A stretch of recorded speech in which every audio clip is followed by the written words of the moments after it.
Welcome to Red Murph Field, or welcome back if you were with us earlier, ladies and gentlemen. We're on the campus of University of Mary Hardin-Baylor. Game 2 of the 2016 Heartland Conference Baseball Tournament. Our first one got underway 2 hours late due to a rain delay, and then we had a nice 4-hour contest between St. Edward's and St. Mary's, Hilltoppers winning 9-8. And now stakes even maybe a little bit higher here in this ball game between Lubbock Christian and Oklahoma Christian, because the team that loses this game is going to have to come right back here and get a first pitch at noon tomorrow in an elimination game against the Rattlers. The winner gets some precious extra rest. Short turnaround, as you said, for the loser of this game between the 2 and 3 seeds, two of the newer teams in the Heartland Conference. And the biggest reason why the depth of Heartland Conference baseball is better is because of Lubbock Christian and Oklahoma Christian. This field of four may be the best that we've seen at a Heartland Conference tournament in quite a while, if not ever. Lubbock Christian 35-15 overall, a Heartland Conference mark of 20-7, taking on an Oklahoma Christian squad 28-20 overall, but impressive in conference play this year at 17-10. That is David Saltzman. I am Cameron Kushwar. Winner of this game takes on St. Edward's tomorrow in a winner's bracket game. Loser comes back at noon to take on St. Mary's in an elimination contest. Lubbock Christian, being the 2 seed, will be the home side in this contest with the white and blue pinstripes on the uniforms.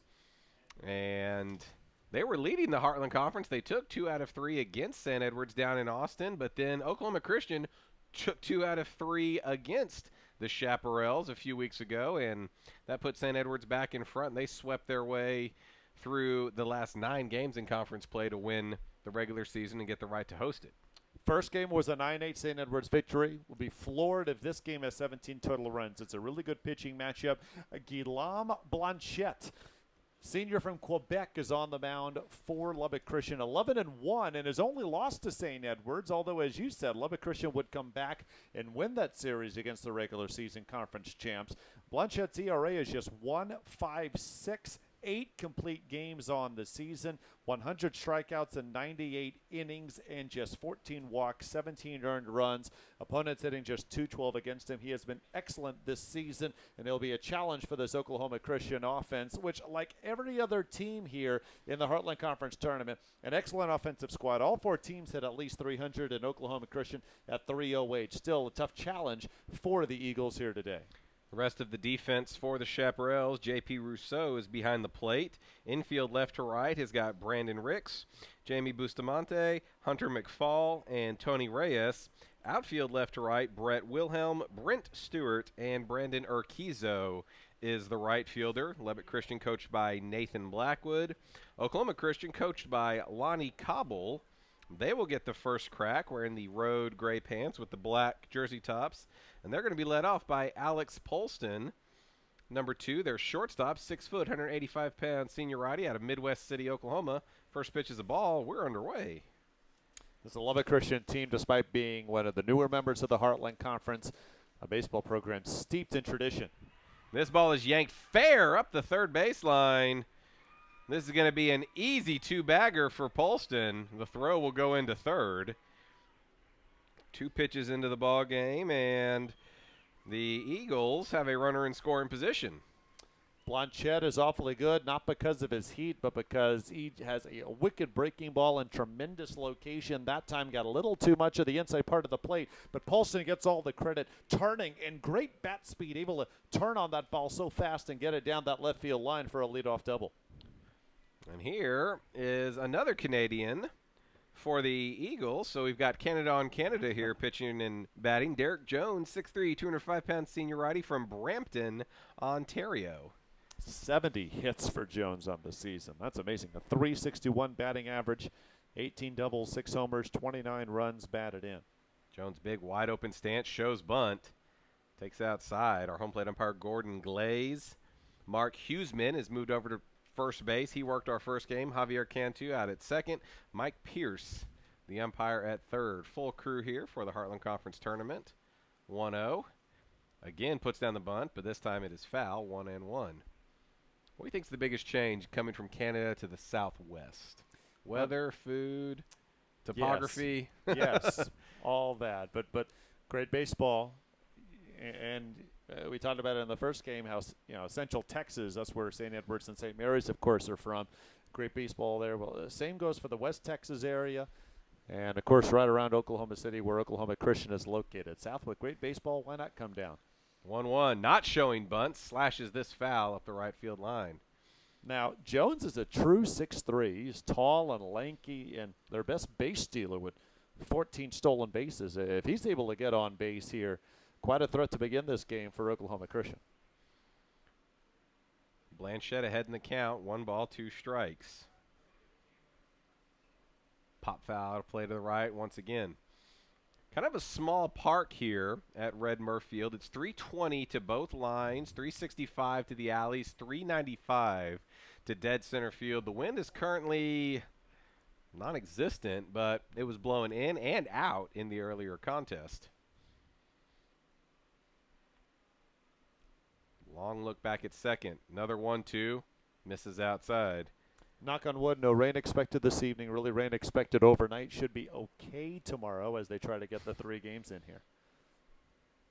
As we try to get the 3 games in, because you won't be here tomorrow, my right. friend. Yep. 2-2 to Jones. Robert Rosser, the left fielder, waiting on deck. Or right fielder, excuse me. He wears number 7. High chopper back up the middle. Into center field. Polston coming home. They're not even going to bother with the throw. They'd rather keep Jones at first base. Good piece of hitting right there. Just slam that ball into the turf. Gets an RBI single for his trouble. It is 1-0 Oklahoma Christian. Quite a start. Yeah, there you just hit it where there ain't. Against a great pitcher like Blanchette, you just want to be able to put the ball in play because he is so good and being able to make you swing at bad pitches. We mentioned already over a strikeout an inning coming in. And sometimes you make contact, good things happen. Here is Robert Rosser, another big 6'3", 205-pound left-handed hitter from Denison, Texas. And he is immediately squaring to bunt. And does so. Blanchette fields it himself. Doesn't even look to second. Just takes the easy out at first base on the sacrifice 1-3. If he's a right-hander, he's able to make a turn easier to second. And maybe there's a throw there. But being a lefty, he would have had to make more of a turn. And just making a safe play to first was the good call there. A little surprising seeing a sac bunt with, your 3-hole hitter in the top of the first inning. But I'm not Coach Cobble. That'll bring up Jake Baxter, their slugging first baseman. 6'4", 220-pound junior righty out of Rockwall, Texas.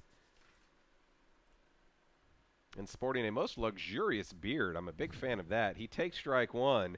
Baxter on the season, 13 doubles, 13 home runs, 51 runs batted in. Second place on the club is Rosser with 38. He's slugging .621 on the season. Also perfect 4 for 4 on the base paths.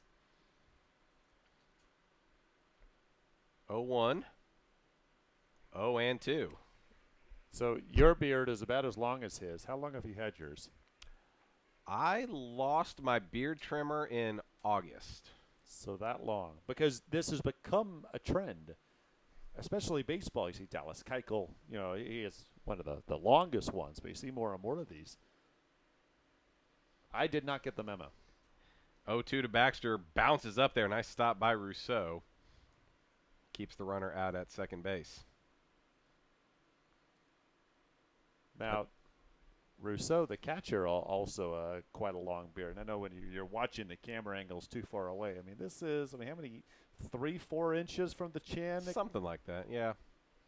It gets all curly and tangled up, so you really can't tell. I don't have a ruler to just measure. 1-2. Ooh, good eye right there. I don't know if that was a good eye or if he just couldn't have done anything with it, but borderline pitch, he gets the ball. Perhaps the reason for the sack bunt, we mentioned how good of a pitching matchup this is. Runs may be at a premium here. Eagles looking to better their way to try to get run number 2 home. Blanchette spins back to second, but nobody covering. Lights out here. Red Murph Field on campus of Mary Hardin Baylor. The Crusaders, good enough to lend their facilities to St. Edwards for the weekend. 2-2. Again low and in. Baxter has worked all the way back from an 0-2 count. He's run it full. And we saw a lot of struggles out of the pitching staffs in the first game today, St. Edward St. Mary. It seemed like a lot of guys were really amped up, couldn't find the strike zone, a lot of overthrowing. It's very early, but Blanchette, he's left a couple pitches out over the plate, and then he's bounced a couple up there. I mean, not in much of a groove so far. You can make any cliche you want and try to approach this like it's just a regular game. That never works. And to your point, in game one, a lot of players just seem to have too much adrenaline on the hill. It's so hard to kind of reel in those emotions when you're playing on your the biggest stage here in the Heartland, here at the conference tournament. Payoff pitch. Fouled back. Good cut by Baxter. And you talk about the big stage right here for Lubbock Christian and for St. Edwards earlier. They're going to be playing in the regional next weekend, barring some really crazy events happening. But if you're Oklahoma Christian or St. Mary's, if you win this tournament, you're in. Your season keeps going. There's a lot at stake. Another 3-2. Another chopper foul up the third baseline this time. It's hard to imagine Lubbock Christian not making it. They're fourth in the region. Of course, the top 6 teams in the South Central region make it. Lubbock Christian was helped out earlier today by the 7th seed Colorado School of Mines losing. So now Mines has to win 4 games to win the RMAC tournament. If you're Lubbock Christian, you want to get at least one win. Obviously, you want to win it all. But if you want the at-large, don't want to go 2 and out and sweat it out. Fouled out of play to the right. Baxter smacks his bat down. I think he was expecting that pitch there and just didn't square it up clean.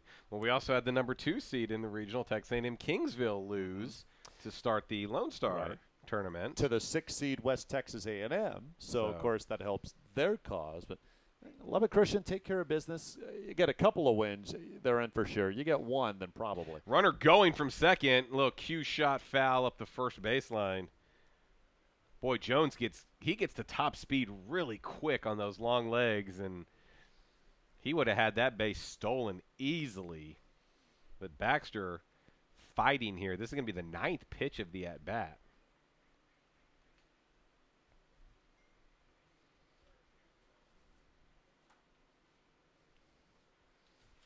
And Rousseau calls time, and we're going to have to take a little break before then. We saw 4 errors in that first game, couple of hit batters, 6 walks combined. Different field, different stage. See how these teams do under the lights, see if they can play a little bit cleaner of a game. Both these teams had a long time to watch and kind of take in the atmosphere as that first game went very, very long. Another 3-2. This ball hit out to left center field. Pretty well hit, but ranging over and making the play is Brent Stewart. Jones retreats.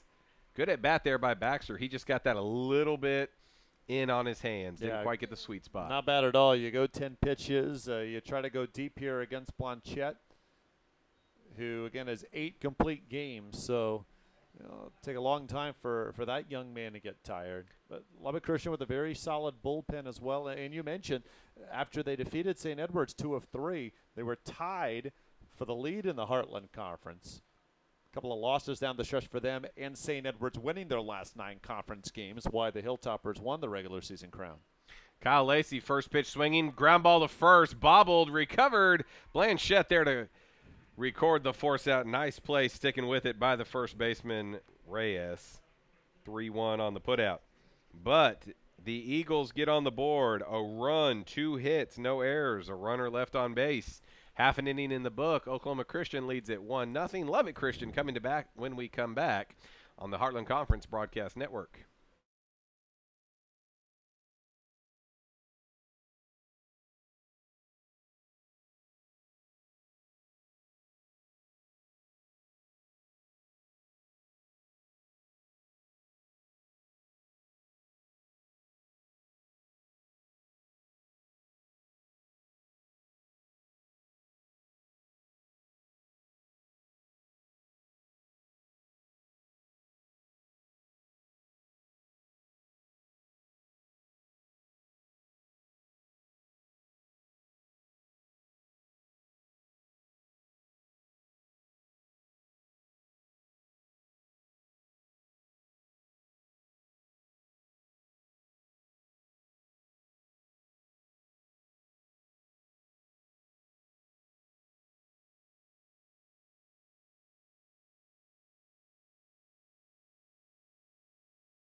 Back at Red Murph Field, Cameron Cushmore, David Saltzman with you. Bottom of the first inning, Lubbock Christian comes to bat trailing 1-0.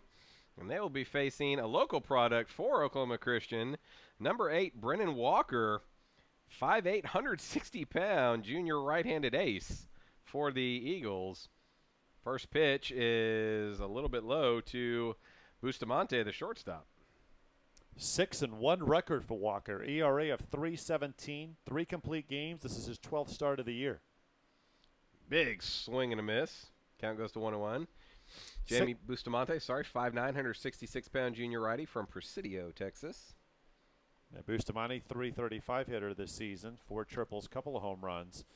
Walker ahead of the count here, 1-2. Just 27 strikeouts in 65 and a third innings of work. 22 walks. 1-2, reaches out, drives this into right field. On the run, making the play is Rosser. Nice defensive play by the right fielder. That'll bring up Brandon Ricks, the third baseman. Ricks, 6 foot, 194-pound junior righty from Canyon City, Colorado. We talked about how St. Edward's, the top of the order, is so hard. Lubbock Christian, similar. Bustamante, 335. Here's Ricks at 370. Hunter McFall on deck, 436. And then it just keeps going after that. I remember being struck when Lubbock Christian came to Austin to take on St. Edward's. There's just no weak spots in that lineup. Everybody hits for extra bases. Count goes to 1-1 on Ricks, and they were just relentless. They kept coming at you. 1-1. Grounded right back up the box. Hoovered up by the second baseman. Can he get him? He cannot. Throw kicks away from Baxter at first base. That'll go down as an infield single. Zach Cobble had a really long way to go to get to that ball, had all his momentum going to the right, had to throw back across the body. If he made a perfect throw, he might have got him. But that was going to be a tough play to make. And here is that aforementioned Hunter McFall, the second baseman, 5'10", 180-pound senior left-handed hitter out of Clark High School in San Antonio. 436 average, like you said, 16 doubles, 5 home runs, 54 runs batted in. First pitch swinging, sinking line drive into center field. That's going to drop. He does a little bit of everything. The 16 doubles, the 5 home runs pop out at you. The team high 27 walks. Only 13 strikeouts, 502 on base. Which is amazing, but a lot of singles too. A lot of times when you see power hitters, maybe over half their hits are for extra bases. Yeah, McFall, I mean, this team as a whole doesn't hit for a lot of power, but McFall can do a little bit of everything. One of the more patient hitters at the plate, obviously one of the best in the league. Here's the Shaps catcher, J.P. Russo. He takes strike one. Russo, 6 foot, 215-pound junior righty out of Blainville, Quebec. No home runs on the year, 21 runs batted in. A little bit of a surprise in the cleanup spot, but 364 batting average, third on the club. Grounded to short, could be 2. Out at second, relay to first, in time. 6-4-3 twin killing. And the Eagles escape, no runs, 2 hits, no errors, 1 runner left on base. 1 complete in the books. It's still 1-0 Oklahoma Christian. We'll be back in just a moment.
And welcome back, ladies and gentlemen. Top of the second inning, 2016 Heartland Conference Baseball Tournament, 2-versus-3 game here. And it goes from bad to worse for Lubbock Christian there. They hit into the double play to end the inning, and it would appear they lost their starting catcher, J.P. Russo. Looked like he pulled a hammy. Yeah, he had to be helped off the field, and he has been replaced. Chase Simmons, big 6'3" junior from Cape Girardeau, Missouri, has replaced him. But that is a heck of a loss defensively and, of course, offensively. Russo, their cleanup hitter, a .364 hitter now out of this contest. We look down to mark the scorebook and look ahead, then turn our head back up, and there he was down on the turf. Now, leading off for the Eagles is their designated hitter, Ben McKenzie, 6 foot, 200-pound senior righty from Dallas, Texas, W.T. White High School. Take strike one. Chase Simmons, obviously Lubbock Christian's second catcher, but had 12 starts coming in. So not completely raw and cold as the season's going along. A little bit of a timeshare back there. Try to keep Russo fresh. That one misses low. McKenzie, second on the ball club for the Eagles with 7 big flies on the season. The 1-1 pitch.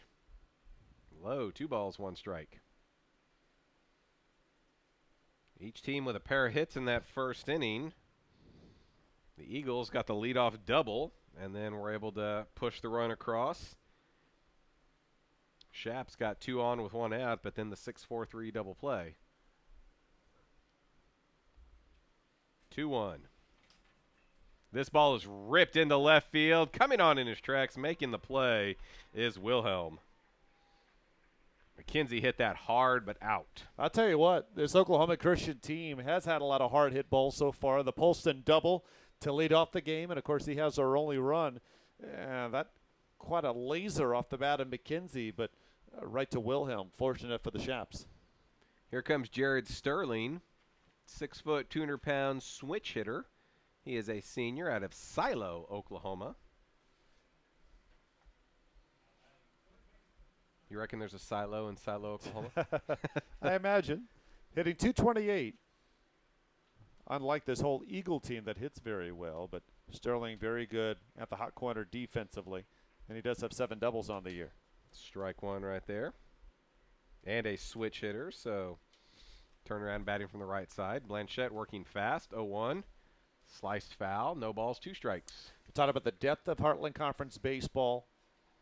At the top, maybe as good as it's been. St. Edwards has been so good for the last few years now, at least. Yet Newman, Fort Smith, they've come in with very good teams. But you have these 2 teams here, and you could say Newman and Fort Smith are good, but they weren't good enough to make it, despite the high quality of play they've had. This ball rocketed out to right center field. That is going to fall in.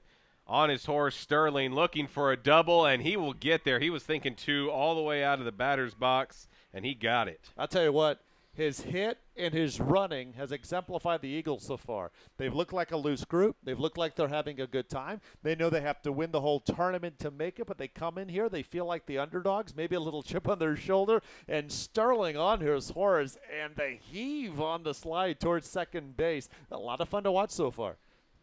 They got some big, strapping young men on this team, too. Here's the catcher, Austin Orth, 6'2", 230-pound senior righty out of Fort Collins, Colorado. That's not quite a severe culture shock as Canada to Oklahoma, but first pitch to him. He hits it a mile in the air, but it stays in the infield. Oh, who's got it? They lost it, and that's going to drop in. The second baseman for Lubbock Christian, Hunter McFall, he never saw it. I think also his teammates thought he did, and you said it was as high as I've seen it pop up, but because his teammates didn't realize it until way too late, I think the first baseman in Reyes had his eye on it the whole time. I mean, there was no one that was able to help McFall. Reyes ended up being closer to it there when it finally landed. These lights, it's not very bright here, and the light fixtures they're pretty low, and that ball got high enough to get over the lights. Runners are going. Pitch is swung on. Throw gets away from the third baseman. Oh, trickles in the left field. They tried to send him, but he slowed up. Yeah, what happened? It'll be a stolen base. It'll be a stolen base. But to your point, the ball gets by Ricks at third. And the third base coach is telling Sterling to get home, and he stopped. It would have been a close play. Bustamante, it kicked out behind him at shortstop. 0-1 count, 2 in scoring position now. Oklahoma Christian is super aggressive. That pitch is high to Orth. He's got a 1-1 count. They may be third in the league, but look at this non-conference. They swept Kingsville in Kingsville to begin the season. A victory over West Texas A&M as well. 1-1. Offers a bunt. Now they'll throw behind the runner again, but he is back. And you know what? They might be saying, hey, backup catcher, let's take advantage. Mm-hmm. At the same time, remember, both these teams we're seeing won the series against St. Edwards. The reason why St. Edwards is the top seed is that they swept teams 4 all the way Everybody down. else. These two teams had blemishes here and there against the lower teams in the Heartland this season. This is Zach Cobble, the 9-hole hitter and 5'6", 160-pound switch hitter from Edmond, Oklahoma. Getting to play baseball for his father, Coach Cobble. High chopper out to second, going to get the run home. Only play is to first. So Sterling, after the brazen steal of third base, comes in to score. So no harm, no foul, and the ball getting into the outfield. Orth goes over to third. Well, and you mentioned it. It's a bit on the catcher, Simmons, although it wasn't ruled an error. It just ruled a stolen base. A good throw to third, and there's no way that Sterling is at third base to be able to score. So the Eagles take advantage. And now back to the top of the order with Polston, and he ripped a double and scored last inning. Way outside. Blanchette getting battered around here. 4 hits, several of them pretty well stung.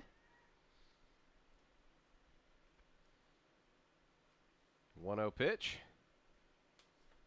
2-0. And a huge secondary lead by Orth as that pitch is being delivered. 2-0. Swing and a miss. Polston had a big cut at that one. Oklahoma Christian lost 2 of 3 at home to Fort Smith last weekend of the year, but they knew they were in, didn't have a bunch to play for, and Fort Smith was still looking to make the tournament. 2 weeks ago, they beat Lubbock Christian 2 of 3 at home. 2-1. 3-1 now to Polston. But the Eagles lost a game at International, who went 7-20 in conference. They lost 2 of 3 at home to Newman. So just those losses here and there that can separate these two teams from the regular season champs in St. Edwards. It's the consistency. That was the difference between, because when they're on their game, they can beat anybody, as they showed. 3-1 is in there for a strike. And also transitioning into the Heartland Conference, it's a process. Full count to Polston. Blanchette still working out of the stretch. Misses wide. Oh! Boy, I thought that one was wide. Polston thought it was wide, but our home plate umpire says, no, sir. He rings him up. But the Eagles add to the lead. They get another run on 2 hits. No errors, another runner left on base. 1.5 complete. It's 2-0 Oklahoma Christian. You're watching this game on the Heartland Conference Broadcast Network. Back after this.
Bottom of the second inning, Eagles have extended their lead over the Chaps 2-0. Cameron Cushore, David Saltzman with you here. Partner, you went out there to check out the lights. What's your verdict? Well, here's the thing, because we mentioned already top of the second, the high pop-up, which Hunter McFall couldn't see because the ball went higher than the lights here. Now, we're indoors, we have glass, and so sometimes that can affect how bright the vantage point is for us. First pitch popped up, foul territory behind home plate. They'll give it a look, but Orth will watch it go into the bleachers off the bat of Tony Reyes. Yeah, but during the break, I went outside just to see, okay, just how bright or not bright is it. I've been to some places that are a little darker, but not much. So comparatively, it's pretty dark out there for a night game. Well, and for our folks who are watching at home, you can see the dirt around the infield. First the 0-1, Reyes takes strike two. You can see it's a lot brighter on your screen than the grass kind of between the pitcher's mound and home plate. That's what we're seeing here, too. It looks like the lights are more directed out towards second base. 0-2 pitch, a little bit wide. Reyes, the first baseman, 5'11", 195-pound junior left-handed hitter out of Levelland, Texas. 1-2 pitch, here it comes. Swung on, got underneath it, had to reach. Lazy fly ball out to center field, put away. And one out in the bottom of two. So Lubbock Christian, their ace is getting battered around. They've lost their starting catcher. They trail in the ball game. Oklahoma Christian looking really good through an inning and a half. Here comes Brent Stewart, the center fielder. 6'3", 192-pound junior right-handed hitter out of Midland, Texas. A lot of jokes about Midland and Lubbock out there. Swing and a miss. Brennan Walker, the Oklahoma Christian pitcher, you mentioned is 5'8". Now, because our first game started late and due to the length of the game, we weren't able to talk to any of the coaches beforehand. I don't know Brennan, but I'm wondering how often he was told at just 5'8", you want to play college baseball? You can't be a pitcher. No one's going to take you. I mean, switch, be second base. Be in the outfield. I wonder how many times he said, "No, I want to pitch." And look, he is their game one starter. Misses outside there, 2-1, and he is going right after these hitters. Gets the ball back from his catcher, hops right back on the bump. So I love stories like this because you obviously don't see many college pitchers with just that 5'8" frame as Walker's. 2-1. This ball hit out to left center field, but it's going to hang up. Good positioning out there by Derek Jones. He makes the catch with aplomb. And 2 outs. That ball's pretty well hit, but the wind has really died out here as the day has gone along. And here comes Brett Wilhelm, the left fielder. He made a nice play in the top of this inning when Ben McKenzie led off with a bullet line drive. Wilhelm was up to the task. 6 foot, 175-pound senior righty out of Amarillo. And he's hitting 293. There's just no breaks in this order. We've already mentioned it. As a team, Lubbock Christian 338 at the plate. First pitch is low, ball 1. Not a ton of home runs, like you said, but a lot of extra base hits. They'll take a lot of walks. 1-0. A little bit high, 2-0.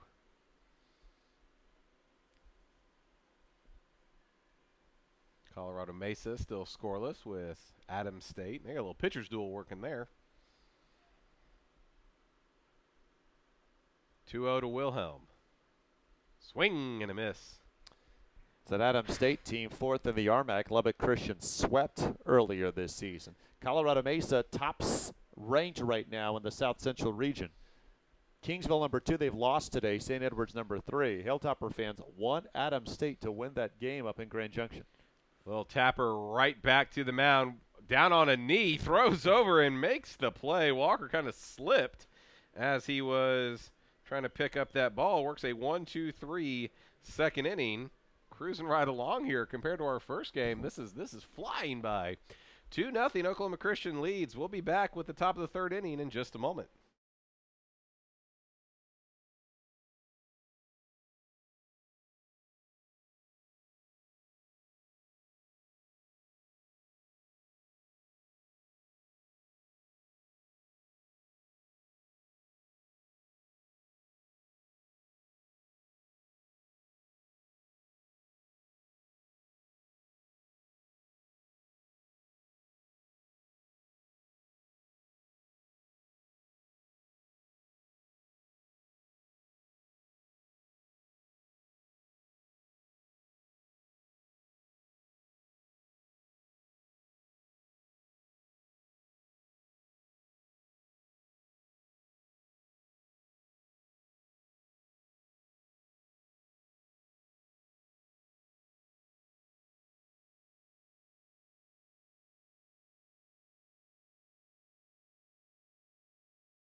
Top of the third inning, 2-3-4 spots due up for Oklahoma Christian. Derek Jones bounced a single back through the box in the first inning, brought home the Eagles' first run. Big cut and a miss.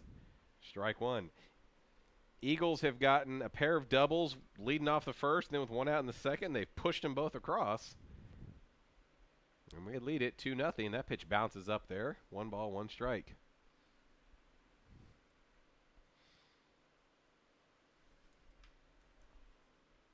Blanchette working quickly.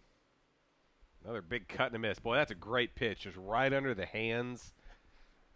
That's the movement we talked about. He won't overpower you with his fastball, but his movement on his breaking pitches may be as good as anyone in the Heartland Conference. 1-2. Here it comes. A little bit inside, 2-2. And that's not a bad pitch. It's a good job by Jones to lay off. He's just trying to nibble at that inside corner. He was just off. I like that he's not afraid to come inside, even though he doesn't have the overpowering stuff. This ball's a breaking ball served out into right field, and it will fall in for a single. Urquizo was thinking about laying out to try to catch that one. Then he realized, wait a minute, if I don't get this, this is probably an inside-the-park home run. Discretion is the better part of valor. Not bad movement on that pitch. It just hung up a bit right across the outside corner. That's a good piece of hitting by Jones, who's had a couple of nice at-bats for singles tonight. Here's Rosser, the 3-hole hitter. He put down a sac bunt in the first. I don't think he'll be doing that again. And he takes strike one. A lot at stake here for both of these teams, obviously. Lubbock Christian wants to reaffirm their spot in the regionals. Oklahoma Christian has to win out, but if nothing else, some extra shut-eye, so you don't have to come back at noon tomorrow. That's on the outside corner. 1 ball, 1 strike. A score Lubbock Christian fans would be interested in. At the Lone Star, Cameron leads Angelo State 4-2. Angelo State, top seed in the Lone Star tournament, ranked 5th in the South Central region. Cameron right there at 8th, so they have an outside shot at an at-large. Fouled back over our heads. Yeah, you got to love the discrepancy. Angelo State, number 1 in the Lone Star, but number 5 in the regional. A&M Kingsville, number 2 in the Lone Star tournament, but number 2 in the regional as well. How do I apply to be on the regional committee? That's what I want to know. 0-2. And a little bit wide. 1 ball, 2 strikes. First pitch was a strike. Our scoreboard operator got a little excited.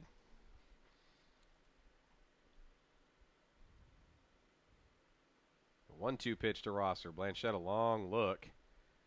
Popped up. Foul territory, third base side. Who wants it? It will be the catcher, Simmons, putting it away. Good job tracking that, and he had Blanchette as a spotter. I was about to say, any ball hit high today could be an adventure. Number 1, not a lot of night games in the Heartland Conference, period. Number 2, we've already mentioned, this is not the brightest place with the lights on. So when the ball's going to get really high in the air, there's an extra impetus on these fielders to be able to keep their concentration. It almost seems like all of the lights are aimed out towards second base. Second base, shortstop, center field, they look pretty well lit. Runners go, and they've got him picked off. Throw down. Oh, kicks into the outfield. We got a balk called. Now, wait a minute here. No, balk is a dead ball. The balk had to have been called. Well, I was wondering for a second because the tag was applied, and I didn't actually see the balk call, but you're correct, and now Blanchette is getting the explanation. Well, the throw originally kicked out into short left field past the second baseman, but the second base umpire, Javier Cantu, who made the call immediately. So runner again in scoring position. Oklahoma Christian super aggressive on the bases already in this game. Another good cut by Baxter, fouled it back. He had that 10-pitch at bat, ended up flying out to center field. I love their attitude. Yeah, of the 4 teams we've seen so far, hitting and pitching, Oklahoma Christian really is the only one that's just saying, let's just go out and have fun. This stage is not too big for these guys so far. 0-1. He's going again. Ground ball hit into left field. Jones is going to be waved home. And it is 3-0 Eagles. You can hit Blanchette, and St. Edwards proved this when they beat him. It was his only loss of the year. You don't go fishing for those breaking pitches out of the zone. You try to get deep in counts, and then you don't try to do too much. Baxter didn't try to do too much. He just was able to make good contact and get it through the left side of the infield.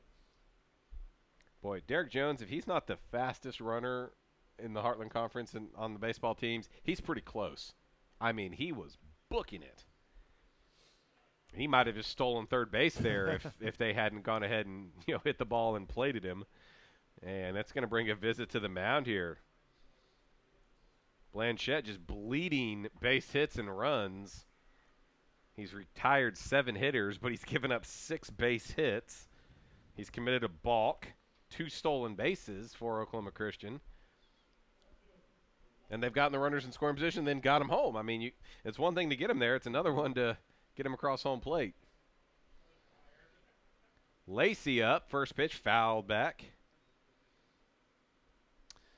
Go ahead. Well, they're down 3-0.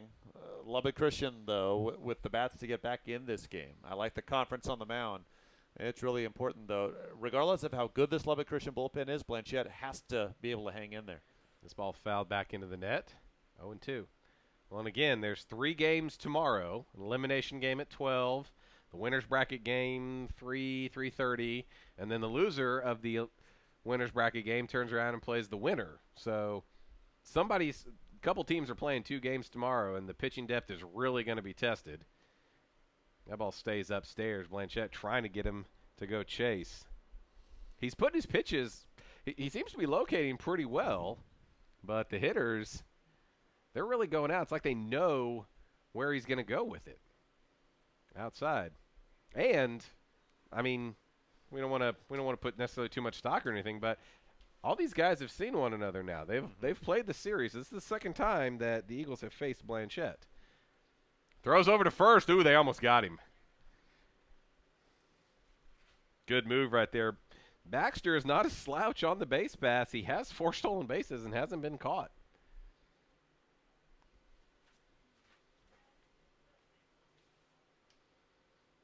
Two pitch. This ball well hit out to right field. Urquizo back and makes the play on the warning track. If there was any kind of wind out there, Lacey might have had one. Well, they continue to hit him hard. I mean, there's no reason for this Eagle team to lose any confidence even after that long fly ball out because they have been making good contact so far. Here is McKenzie. He hit the ball hard his last time up, but unfortunately he hit it right at the left fielder, Wilhelm.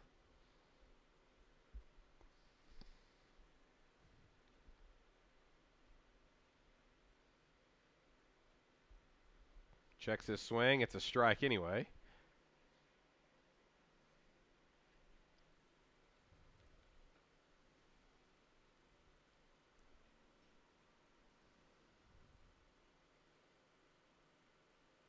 A 1. Little bit wide. 1 ball, 1 strike. 2 outs, top of the 3rd inning. Oklahoma Christian with a single run in each of our first 3 frames. Lubbock Christian had 2 on, 1 out in the first, hit into a double play. And then went 1, 2, 3 in the second. That ball ticks off of the catcher's glove. They appeal down, say he didn't swing, so that'll be a pass ball.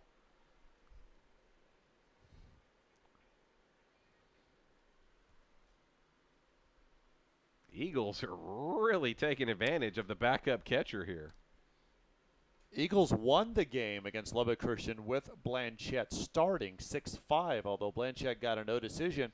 He struggled then, too, gave up 4 runs, but just 2 earned in 6 innings. He walked 4 in that game. 2-1, runner at second. Fouled off of his foot. Oof. In fact, those were just 4 of the 14 walks coming in Blanchette had allowed all year in 98 total innings. Well, sometimes you just have a bad day. He had one then, and might be having one now. Already activity in the Lubbock Christian bullpen. Brent Bezio is getting up. Couldn't see who the second one was. These numbers on the jerseys are nice and easy to see, though. I do appreciate that. Looks like Zach Pape is the other. Or no, excuse me. No, Christian. I'm sorry, I'm reading off the wrong roster here. Christian Bott. A little slow roller hit out to second. Flip over in time. 4-3 on the putout. And Oklahoma Christian is retired in the top of the third, but look what they did. A run, 2 hits, no errors, a runner left on base. It's like clockwork. They're on their way to 9 and 18 hits. Lubbock Christian coming to bat in the bottom of the third. 8-9-1 due up when we come back.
Bottom of the third inning. All kinds of fun being had here. If only we could do the stuff off air and actually put it, but then it wouldn't be off air anymore. First pitch to Jesse Pintado, the designated hitter, is wide, ball 1. Pintado, 6 foot, 180-pound senior righty out of Miami, Florida.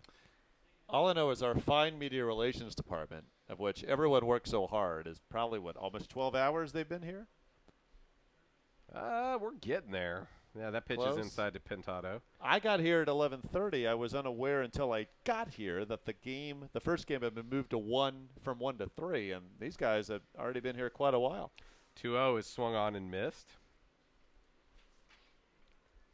Pintado on the season, .295 batting average, 5 doubles, a home run, 22 runs batted in. Takes that one, strike 2. Walker, I think just threw a changeup right there on 2-1. And right back up and ready to go. 2-2 pitch. Swung on and missed. I think that might have been the changeup. It looked like he took something off again and had some good late dip. And Pintado swung over the top. Well, 2-1 he threw for a strike. That one maybe choked it back a little bit more. Here's Brandon Urquizo, the right fielder. 6'1", 180-pound junior righty from Vernon, Texas. .295 average on the year, 12 doubles. Swing and miss, look out. His bat just flew over the top of his own dugout. Yeah, that's fortunate. There were quite a few chaparrals having to scamper. And it hit the top of the dugout and well beyond it. Well, went behind over the back. Urquizo, 12 doubles, as I said. That's only 5th on the ball club. Does this mean he gets the Savoy special? No, he didn't break it. Oh, okay, that's right. He has to break it. And he's not a left-handed hitter. The Lightning has to strike it. Have you perchance read that book? I have not. I saw the movie. In the book, he strikes out. I don't want to know that. And Hollywood said, no, we got to, no. Which I am very okay with. 0-1, Urquizo, chopper to first. Nice play. Walker covering, slides and makes the play. Wow. These guys are fun. They like to dance. I know that. But they're having a good time out there. Brennan Walker has made a couple of very nifty plays with his feet, getting in position to make some throws. And, oh, by the way, he has set down 6 straight. Lubbock Christian had first and second, 1 out in the first inning with their cleanup hitter up, and they have been shackled since then. Bustamante back up. He led off the game with a fly ball to right center field. We just talked about the movie and the book The Natural, how Hollywood changes things. You ever read The Princess Bride? Yes, I have. So you know the ending far different than the movie? Okay. Yep. I don't want to give it away for Princess Bride lovers. Sometimes you just want to stay in that Hollywood moment. But the book does not have a happy ending. It does not. In the book of The Natural, he still gets the reunited with his son and the lady friend.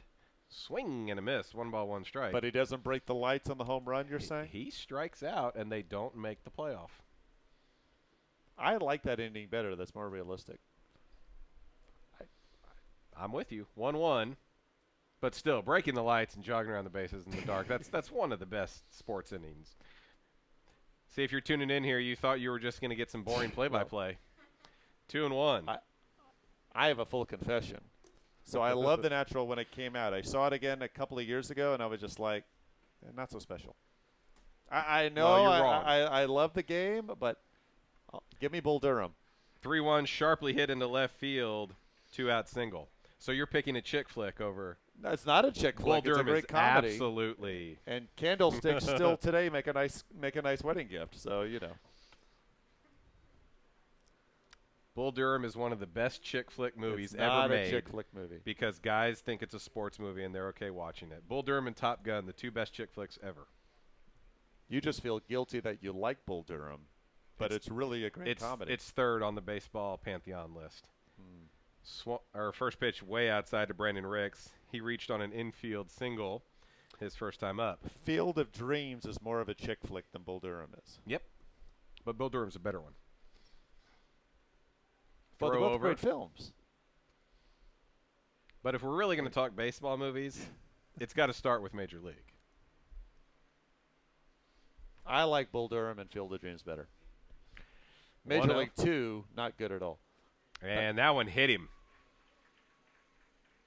I think that hit his sleeve or the underside of his arm, but either way, Ricks gets on base, and suddenly Lubbock Christian has the tying run coming to the plate in the person of their best hitter, Hunter McFall. Although not a huge home run threat, but they don't need it all back right now. We still got a lot of baseball to play. They just need something positive, because so far this game has been all Oklahoma Christian. I don't know why 8 Men Out isn't talked about as one of the better baseball films. I love that movie. But it didn't have the Hollywood ending. That's why you didn't like it, because you prefer the chick flicks. That pitch kicks away, but no one's going anywhere. I didn't like 8 Men Out because factually it wasn't that true. It's good, dramatic. It's a good dramatic movie. I'm fine with dramatic movies, but I like the story. don't lie. Don't make up facts. Hopefully we haven't just driven away everybody at this point. Hopefully there's still like one or two movie buffs who are still tuned in. 1-0 to McFall, way upstairs. Walker, suddenly his control has abandoned him, and his catcher is going to come on out and try to settle him back down. You're by yourself tomorrow and Saturday. Might as well get this out of the way now. Oh, there's going to be even more of that. 3 games tomorrow by myself. I'm going to be delirious by the end of it. Or maybe raw. Well, Eddie Murphy. Thank you, folks. I'll be here all weekend, quite literally. 2-0 to McFall. He singled in the first inning. Way upstairs once again. On deck is Chase Simmons, who came into the game for Lubbock Christian after Rousseau pulled up with a leg injury after trying to leg out a ground ball in the first inning. 3-0. See if McFall's swinging. He is not. He takes a strike. Boy, that looked like a pretty good pitch to hit, too. He kind of stepped out, shook his head a little bit. You know, if you're a guy with that kind of batting average, that kind of year he's had, you know he wanted to swing at that. Remember, he lost track of the pop-up, too, in the second inning, which led to an Oklahoma Christian run. 3-1 is up and away, ball 4. We got the second time through the order now, and Boyd's paid dividends. This is quite the 2-out rally, although no runs across. And can Chase Simmons, after his blunder, trying to get Jared Sterling caught stealing at third base, bouncing away. Sterling would score the run in the second inning. Now it's Simmons with the chance to redeem himself with the bases full. This will be his first at-bat of the ball game. But first we're going to get a visit from the Oklahoma Christian coaching staff along with the catcher Orth. This inning started with a strikeout swinging and then a weak ground ball hit to first base, but then Bustamante, a sharp single. Ricks leaned into a pitch. McFall walked on 5. And just like that, bases loaded. Well, Simmons doesn't have Rousseau's numbers, and if you're joining us, J.P. Rousseau pulling up lame, trying to hustle down the first base line, and is only at bat in the first. But Simmons hitting .283, 1 home run, 12 runs batted in.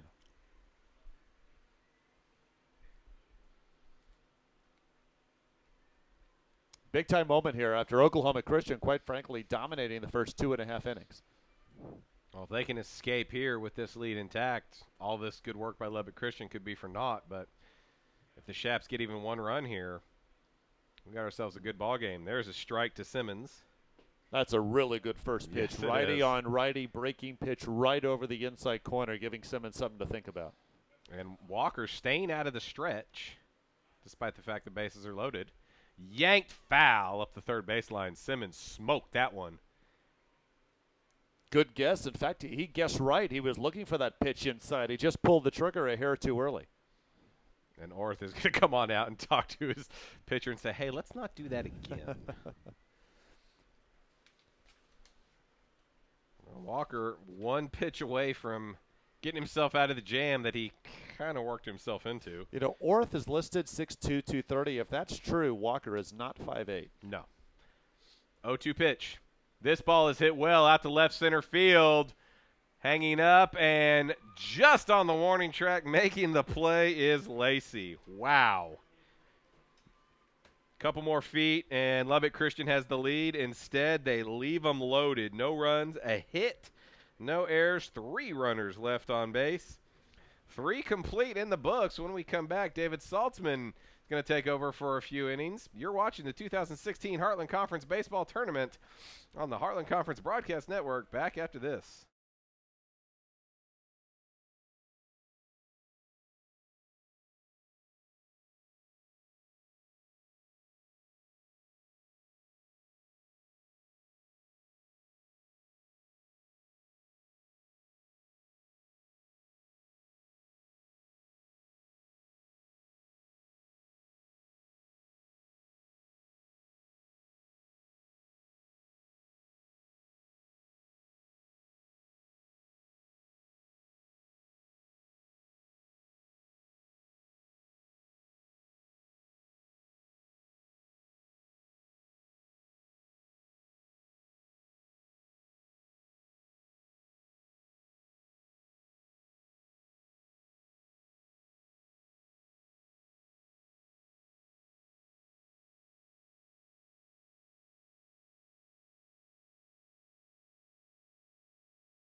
Welcome back to Red Murph Field. Cameron Cushore, David Saltzman with you here. Top of the 4th inning, 3-0. Eagles leading the Shaps, and going to take over for a few innings now. Here's Mr. David. Thanks so much. I promise not to share any more movie knowledge with you. 3 runs, 6 hits, no errors for Oklahoma Christian. No runs, 3 hits, no errors for Lubbock Christian. In fact, as the count is now 1-0 to Jared Sterling, the third baseman for the Eagles. In each of the 3 innings, Oklahoma Christian getting a run on 2 hits and leaving a man on base. Sterling doubled, and as we mentioned in the bottom half of the third, as Lubbock Christian was looking to rally, he was caught between second and third base. A good throw by the catcher, Chase Simmons, easily gets him at third, but it bounced away from the third baseman, Rick. Sterling would be safe at third and would score on an RBI ground out by the third man due up in this inning, and Zach Cobble. Austin Orth is due up next. 1-2 pitch, skied high to center. Plenty of room, though, for Stewart. And there's one away. I like how Oklahoma Christian has done it. They've gotten the leadoff man on twice, gotten him to second base once on a balk. The other one was a leadoff double. Had an RBI single, RBI ground out. They got a one-out double, stealing third. They have been ultra aggressive, both in their approach hitting and once they've gotten on the base path, and it's paid off. They've really rattled Blanchette. Here's Orth. Austin Orth, the catcher, singled, stole second, was left on in that second inning. Winner of this game gets St. Edwards tomorrow at 3:30. Hilltoppers had to stave off 2 St. Mary's rallies, and they held off their rivals 9-8 in game 1 today. That was an escape is what that was. Yeah, they led to the Hilltoppers 5-1. Rattlers made it 5-4. St. Edwards would then, over 2 innings, extend the lead to 9-4. Yet St. Mary's put up 2 in the 7th, 2 in the 8th, had the tying run on in the 9th, but could not get him across. 1-1 in that pitch to Orth. Sky high to right. Easy play, Urquizo. And there's 2 away. First time that Blanchette has retired the first 2 Eagles in an inning. The Lubbock Christian bullpen got some bodies up last inning. Nobody out there throwing at the moment, but they are staying loose and moving around. And you got to figure if Blanchette runs into trouble again, it might be a short night for him. Loser of this game gets St. Mary's at noon tomorrow. And we are past 9 o'clock just in the 4th. Game 1 starting at 3 instead of 1 due to rain, which passed late this morning through Belton. And then that first game lasting 3 hours, 50 minutes, why this second game did not start until just about an hour ago. 2-0 the count to Cobble. RBI ground out his first time up. Pitch a strike, and it's 2-1. Top seed in the region, Colorado Mesa, a 2 spot in the 4th. They lead Adams State at the RMAC tournament 2-0. As that pitch is inside to Cobble, and it's 3-1. It could be the 3 and 4 seeds winning in the Lone Star. 3 seed West Texas A&M, a win over Kingsville earlier. Swing and a miss to make the count full. And the 4 seed Cameron, a 5-2 lead in San Angelo over the top seed Angelo State. That game is going to the top of the 9th. Payoff. Grounded foul into the Lubbock Christian dugout.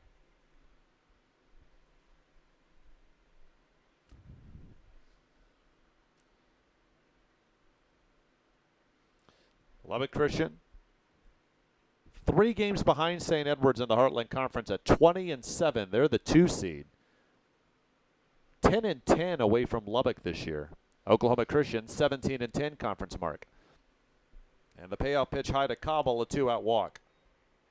Blanchette still without a 1-2-3 inning after that walk, and now already twice through the order for Oklahoma Christian. As good a pitcher as he is out there, the more times you see a guy, the better it has to be on your offense.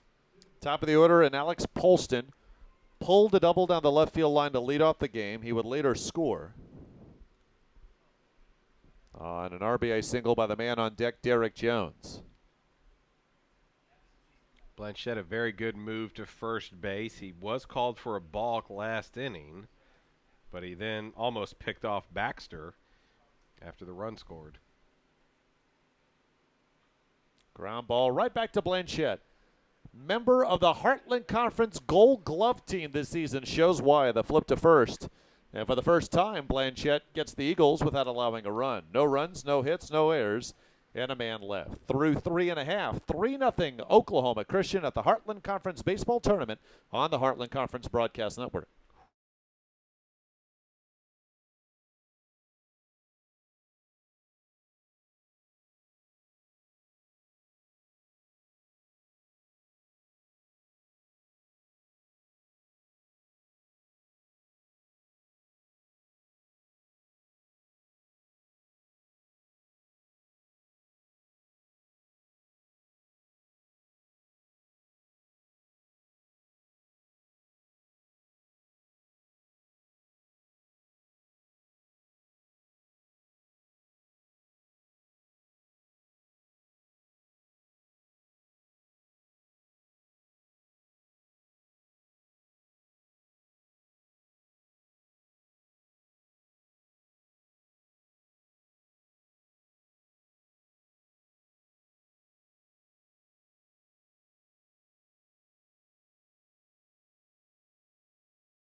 Game 2 of at least 6, maybe 7 before we're all said and done. Heartland Conference Baseball Tournament going on through Saturday here at Red Murph Field. We're on the campus of the University of Mary Hardin-Baylor.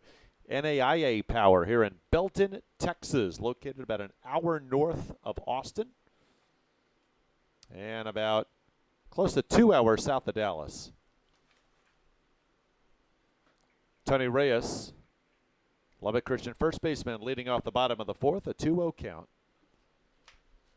Brennan Walker on the mound for his fourth inning of work, the Oklahoma Christian starter, who's given up 3 singles so far. He's also walked 1 and hit a batter. 2-1 now to Reyes with Brent Stewart on deck, followed by Brett Wilhelm. Walker has just been fearless up there. It's really been fun to watch.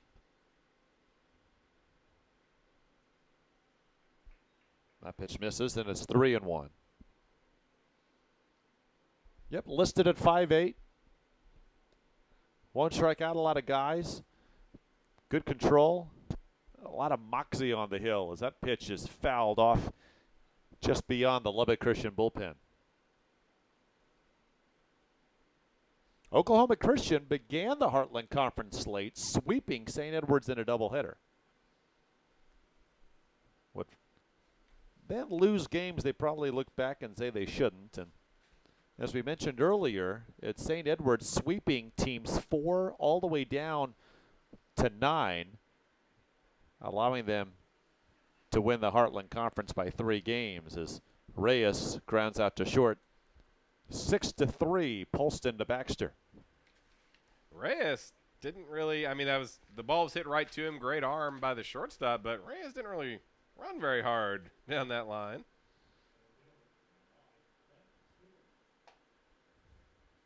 One out in the fourth for Brent Stewart. Stewart came in hitting .315. 4 triples, 6 home runs, which is tied with Wilhelm, the man on deck for the team lead. He's 0-1 in the count and 0-4-1 here today so far.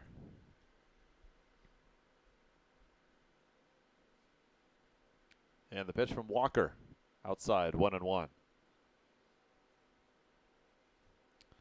Lubbock Christian in the first and third getting 2 runners on. Well, actually, in fact, in the third, they left the bases loaded. That pitch fouled back, and it's now 1-2.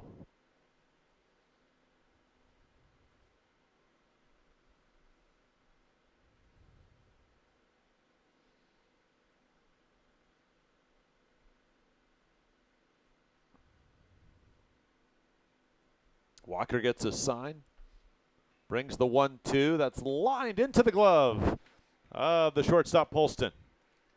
2 away. Walker looks like a completely different pitcher from last inning. Struggled with his control. They needed a couple of visits, one from his catcher, one from his pitching coach. This inning, he's hitting his spots and not a lot of hard hit balls. Coming in, Wilhelm hitting .293. He's 0-for-1, grounded back to Walker to end the second. 1-0 count.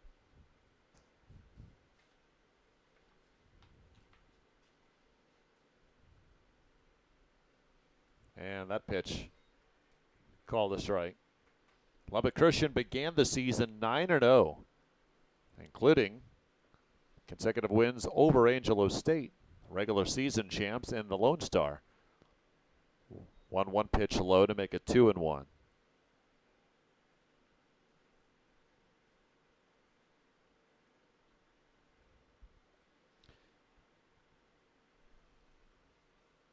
That misses. 3-1 the count.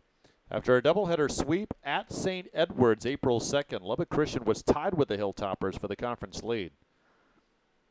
Then won their next 7 conference games, but lost at Roger State, then lost the 2 we talked about at Oklahoma Christian. Great snag by the third baseman Sterling, and on a hop, the ball into the glove of Baxter in time. What a throw. What a cannon. And so the nifty leather for Oklahoma Christian makes it a 1-2-3 frame, the second for Walker. And through 4, a 3-0 Oklahoma Christian lead.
Top of the fifth begins with Oklahoma Christian leading Lubbock Christian 3-0. 2, 3, and 4 due up for the Eagles. Derek Jones, Robert Rosser, Jake Baxter. A 1-0 count to Jones. Was a couple of singles, a run batted in, and a run scored. David Salzman alongside Cameron Kushwar. Second game of the day here.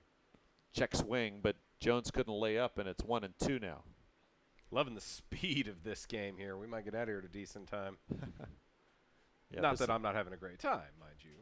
This does have the opposite feel of game one, a 9-8 St. Edward's victory. Game which saw 29 hits, 15 by St. Mary's, but the Hilltoppers, the top seeds, held on. Good breaking pitch, appeal to first, no swing, says Mark Huseman. Blanchette really working quickly. Swing and a miss. Second strikeout for Blanchette, and there's one away in the fifth. He's been working quickly all night long. He seems to have rediscovered his mojo after a rough first 3 innings, but Brennan Walker has been that much better on the other side.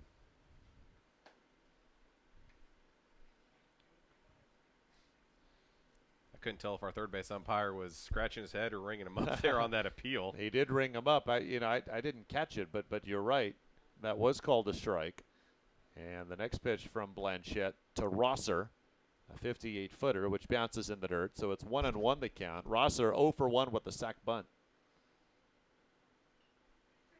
Dribbler right side, McFall.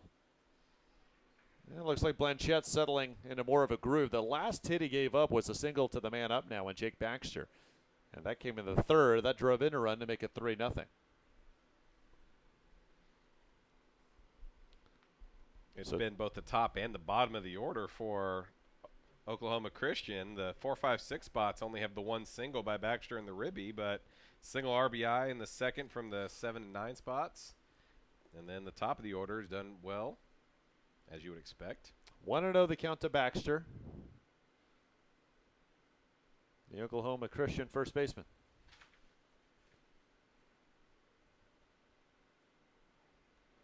Tags the outside corner for a strike, 1-1. So 2 teams from Oklahoma playing in Division II conference tournaments as we speak. This team, Oklahoma Christian and Cameron. The 4 seed in the Lone Star looking to pull off the upset at Angelo State. Called a strike, it's 1-2. Not sure why, but Oklahoma Christian and Cameron did not play this season. Maybe they wanted to broaden their horizons, you know? They're right next to one another. Too boring? Sky high. Now, this has been an adventure today, but this is going to get into the outfield. Maybe an easier play. Left fielder Wilhelm is there. And it's the first 1-2-3 inning for Blanchette. We're halfway through. Oklahoma Christian up 3-0 on the Heartland Conference Broadcast Network.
Eight, 9, and 1 up for Lubbock Christian. Jesse Pintado, the shop designated hitter, takes a strike.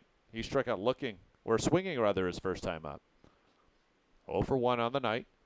Big cut On a breaking pitch low, and it's 0-2 to Pintado. He'll be followed by Urquizo, and then the top of the order in Bustamante.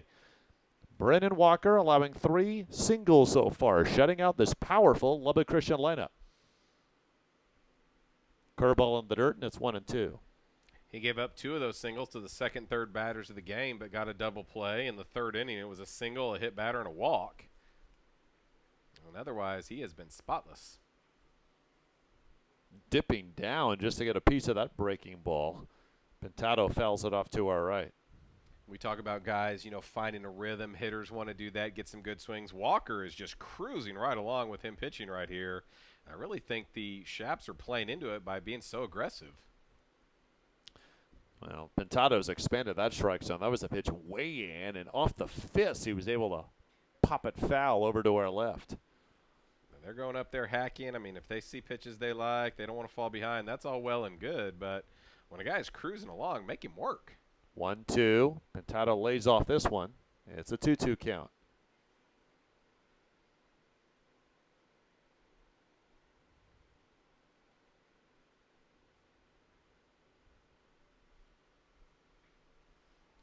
Popped up. Will stay in the infield. Foul ground. Baxter is there. 1 away. Yeah, there is no such thing as a routine fly ball in this field this evening. Well, it's something. It looked like from here, Baxter was kind of like you would if the sun was in your eyes. He was using his glove to shade his eyes from the light so he could be able to keep his eye on the baseball. He made a nice play. Now Urquizo, who grounded out to Baxter, 3-1. His first time up. Lubbock Christian just needs something here. They threatened in that third inning, left them loaded. Otherwise, they've done nothing on offense. 1-0. Pitch a strike. No, we'll repeat. This is a big tournament for Lubbock Christian to keep their at-large hopes alive for an NCAA berth. Now 1-2 to Urquizo. The 5th seed, Angelo State, maybe about to go down to Cameron. Though they're threatening at the bottom of the 9th as that pitch hit to right field. And Rosser is there for the second out of the bottom of the 5th. That's 6 in a row right now, retired by Walker. Yeah, there's some intriguing other results going on out there. Yeah, understand if Angelo State doesn't win their tournament, they won the regular season title in the Lone Star. It'd be hard to maybe keep them out. The 6th ranked team in the region, West Texas A&M, won today over Kingsville. And then Cameron maybe about to beat Angelo State. They're the 8th seed. So Lubbock Christian needs to have a good performance here. Cameron has just defeated Angelo State 5-2. So the 3 and 4 seeds win in the Lone Star tournament today and day number 1. Just like you drew it up. Strike to Bustamante. 1-1 the count to Lubbock Christian's leadoff hitter, who's 1 for 2 with a single. I'll tell you, both these pitchers, they don't know what taking their time means. I mean, they are getting the baseball back on the rubber, get your sign. And well, they both look like they're feeling pretty well, and they're throwing very well. 2-1. Oh, ripped right over the right shoulder of Walker into center field. And I'm happy that ball was right where it was instead of about a foot to our right, because Walker had to get out of the way of that line drive. That's where it probably helps to be 5'8". If he'd have been a little bit taller, he'd have been in much more in the line of fire. Good that he is okay, and we've already seen one player have to leave the game due to injury. Hate to see more. So that ends the string of 6 in a row retired. Second single for Bustamante, and here's Ricks, the third baseman. That ball trickles away. Bustamante thought about it, wisely goes back to first. A 1-0 count to Ricks, who's 1 for 1, singled, was hit by a pitch. Top of the order, 1, 2, and 3 on the order for Lubbock Christian. The only chaparrals to reach base off Walker so far tonight. And they've been on 6 of 7 times so far. It's just everybody else is an offer. I'm a little surprised Bustamante didn't try to advance on that ball trickling away. He's got a dozen stolen bases this year, but the Shaps electing to play it safe, considering they are down by 3. And, I mean, We're already halfway through this ball game. They don't have a ton of outs left. 2 outs here, a 1-0 count to Ricks. Chaparral's best hitter in McFall on deck. Ground ball left side into the glove of Sterling. On to second for the out, 5-4, and that'll do it. In the fifth, no runs on a hit and a man left. 3-0 Oklahoma Christian through 5.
Welcome back to Mary Hardin Baylor. Red Murph Field, David Salzman, Cameron Kushwar with you. Movie lovers, part-time baseball announcers. As the first pitch to Kyle Lacey is in for a strike. I'm just glad someone is listening out there and enjoying it because, yeah. It's a little weird. You put these headphones on, and I hope people are tuning in out there, but I don't know. You underestimate the fandom from these two proud programs. They just haven't been in the Heartland very long, but really good baseball programs for a while at the NAIA level. Well, we know we had listeners from all the way up in Kokomo, Indiana in our first game, and all over the place. What else is there to do in Kokomo, Indiana than watch us? 1-2 to Lacey, a ground ball. Nice backhand stop, and a flip to first to Blanchette covering. Gold Glove winner to Gold Glove winner in the Heartland Conference. Reyes to Blanchette for out number 1. What a contrast in the two games that we've had here today. The early game, the rivalry game, both teams pretty tense. A lot of sluggers out there. 17 runs, 30 hits combined, but a lot of errors too. A lot of struggling pitchers out there. Tonight, 2 aces.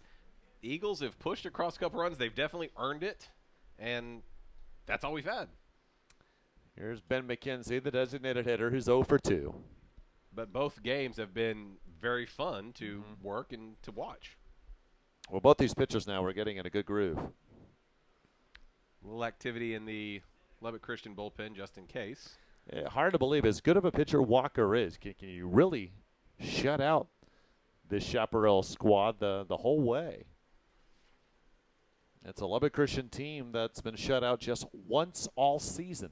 That was a 1-0 loss to St. Mary's back on March the 18th. 3-0 the count now to McKenzie. Sterling on deck. Pitch from the lefty. And a 4-pitch walk. Well, Blanchette was close on a few of those, just not getting the benefit of the doubt from our home plate umpire, Gordon Glaze. Second free pass he has issued. Jarrett Sterling doubled. Was caught between second and third, but an errant throw by the catcher Simmons allowed Sterling to reach safely at third, and he'd later score on an RBI groundout. He's 1 for 2 tonight. 1-0 the count. We haven't seen the Eagles get a lot of base runners the last couple innings, so they haven't had a chance to run and put as much pressure on the Shaps defense. Let's see if they go back to that. Strike call. Last Eagle hit a Jake Baxter RBI single in the third. Since then, just 2 walks allowed. by the senior from Quebec in Guillaume Blanchette. Surprise bunt. Beautiful. Great slide, Blanchette. Throw to first. Oh, out of the glove of Reyes. Everyone's safe. What a play by Blanchette. It doesn't get any better from a man on the mound. But Reyes couldn't handle the throw. We'll have to see who the error is charged on there, because if it was in the dirt and bounced, it will go against the pitcher. This is one of those times when I'm glad I can be an unofficial scorer, because you have to make a tough call right there. Why don't you just give him a hit? That was a heck of an effort. Well, and regardless of the ruling, first and second, one out now for Oklahoma Christian. The throw beat him, and it hit the first baseman's glove. So yeah, it's an error, and you're right. It should be, but and they gave it to Blanchette on the throw, on the bad throw to first. Still a great effort. Yeah. Orth couldn't hold back a swing. 0-1 to the Oklahoma Christian catcher, who's 1 for 2 today. Well, if it gets past Blanchette, it's a hit anyway. No one's going to make that play. So kudos just to get there. And then threw from kind of one knee as he slid to make the play. Had to turn his body to line up that left arm. Well, regardless of how well a hitting team Lubbock Christian is, you get down 4 or 5 runs here, and you're in an awful lot of trouble, obviously. And that's what Blanchette's looking to prevent here. First and second. Another check swing, and Orth went around again, says our home plate umpire Gordon Glaze, and it's 0-2. I'm not sure about that one, but Blanchette will take it. And you talk about as good a hitting team as the Shaps are, and you don't want to fall behind too far. But the way Brennan Walker's pitching tonight, it might not matter. These 3 runs it's kind of looking like an SEC defense with a 7-point lead. Activity once again for the Shaps. Christian Butte up again. We saw him get up earlier in the ball game. 1-2 the count. Out of the 14 SEC football teams, only maybe 2 have what you would describe as an SEC defense. I just want to make sure you knew. That's true. Okay. Runners on first and second, 1 out. 3-0 Eagles. 2-2 now to Orth. See, we've worked baseball movies. We got some SEC. You want to talk Premier League soccer or hockey? Well, you would be all over the soccer. Yeah. We can talk about the NBA playoffs that are going on right now. San Antonio being sent home with their tail between their legs. 2-2. Ground ball to short. A bobble, throw to second in time. If not for the bobble by Bustamante, maybe they turn 2. But it's a fielder's choice 6-4 and runners on the corners. Give credit to McKenzie, the base runner there. He hesitated until that ball was right between his legs before he really sprinted there for third base, just blocking the view for the shortstop Bustamante. Perfectly legal play, dangerous play, because if it hits you, you're out and it's a dead ball. But, yeah, Bustamante with the bobble never really had a quick, clean turn to second base, and he gives his team another chance to add to their lead. Zach Cobble got his 14th run batted in with a RBI ground out in the second. He is 0 for 1 with a walk. Runner on third is McKenzie. Runner on first is Orth. No hits in the inning for Oklahoma Christian, but looking for some insurance here. Up 3-0 with 2 outs. We don't know if they would have turned the double play or not, but I think the base running by McKenzie, definitely affected the play. And now 3-0. Cobble has done a good job in that 9-hole. Huge hole on the right side of the infield. 3-0. And a strike called.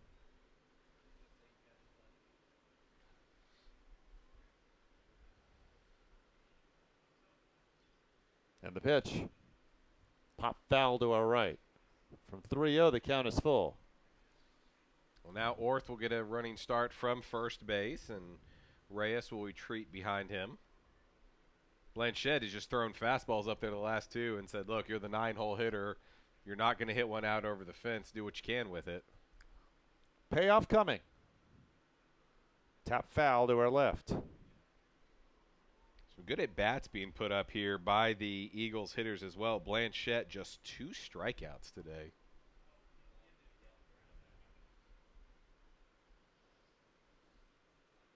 Payoff again. Ground ball right side. McFall there. Throw to first in time, and Blanchette gets out of the jam. No runs, no hits, an error. 2 left, and it's still 3-0 Oklahoma Christian through 5.5 on the Heartland Conference Broadcast Network.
Brennan Walker, a feisty right-handed hurler for Oklahoma Christian, shutting out this Lubbock Christian squad 3-0 as we start the bottom half of the 6th inning.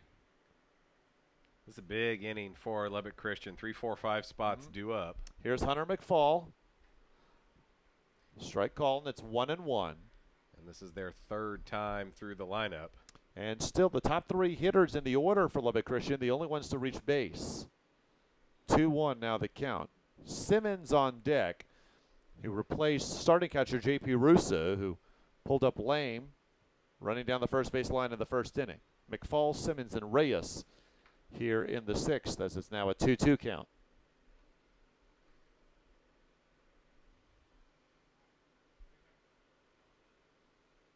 And the pitch, laying off that inside breaking ball. 4 singles, a walk, a hit batter. That's all that Brennan Walker has allowed so far. Hometown product for this Oklahoma Christian squad. 2-2 rather is the count. And that pitch foul back. If you're the Shaps, you got to start thinking. You've got 12 outs left in this ball game. If you can, maybe give up a sacrifice or a sac fly, just get 1 run in. But they got to get something. They got to get it quickly. Now it's 3-2. There is activity in the Oklahoma Christian pen. It's really dark over there. I'll see if I can get a number.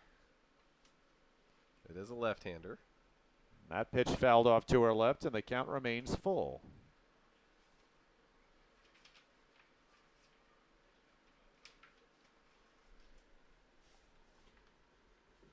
I believe it's number 12, Dylan Sturgis.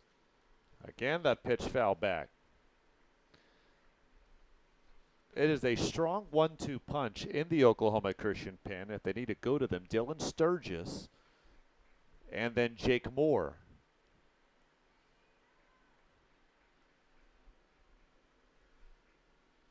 Three-two still the count.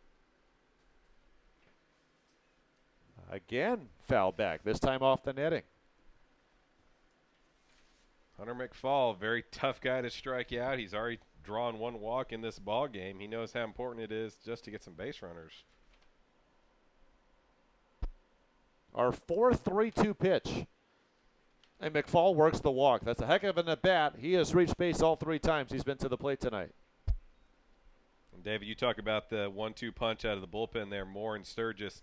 How about 21 and 23 appearances between them? They've also got Garrett Hill, who has made 20 appearances all out of the bullpen this year. That is the first time The leadoff man has reached base for the Chaparrals, and now Simmons 0 for 1 with a long fly out to left. That fly out ended a threat in the third. Chaparrals left him loaded.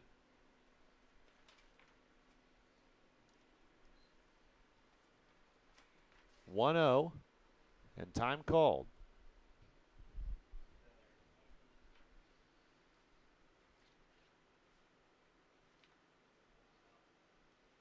In there for a strike, 1-1. Walker hasn't really appeared to change how he has gone after the Shaps hitters as this ball game has come along. He's been hitting his spots. They haven't hit that many balls hard. He's just kept on doing. Throw to first, not in time. Coming in, Walker, 65 and a third innings pitched. This is his 12th start, 14th appearance overall. That pitch lifted foul to our right. He has 3 complete games, but remember, first games of doubleheaders go 7. Of course, every game here in this tournament, the usual 9 innings.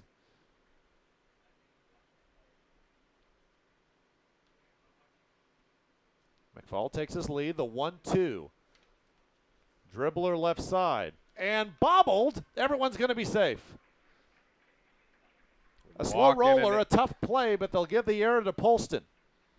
Walk in an error, and suddenly here comes the tying run to the plate for the Shaps. Nobody out. Can't really fault Walker for that one out there, but he has thrown a few pitches tonight, and you talked about the two-headed monster they have out there in the bullpen. They've got another excellent starter. Bradley Horn has made 13 starts for them this year. After that, their pitching depth thins out quite a bit. Their pitcher who's made the third most starts this year is Jared Sterling, who is playing third base tonight. He's sporting an ERA of close to 7, so them getting in the winner's bracket is huge. Here's Reyes, 0 for 2. That pitch sky-high foul, maybe in play. Sterling under it, makes the grab. A Huge. big first out. That is big right there. Reyes, one of those guys who is on the schneid after the top 3 for the Shaps. They've been shut out. He's trying to make something happen there, but went out of the strike zone and didn't hit it very well. And now Brett Stewart. This gauntlet of a lineup continues. Stewart hitting .315, looking for his first hit. He is 0 for 2. McFall at second, Simmons at first. That'll bounce away from Orth, and both runners will advance. 2 in scoring position now for Lubbock Christian. That's a wild pitch on Walker, so the walk to start the inning off. First leadoff man to reach base, like you said. Now a wild pitch. He's not helping himself out there. Yeah, Sturgis is ready. He has stopped throwing. That's just the first wild pitch thrown by Walker all year. So now a base hit could score 2. 1-0 the count. Outside, 2-0. Wilhelm on deck. Sense a little nervous energy from the Oklahoma Christian side here in this inning.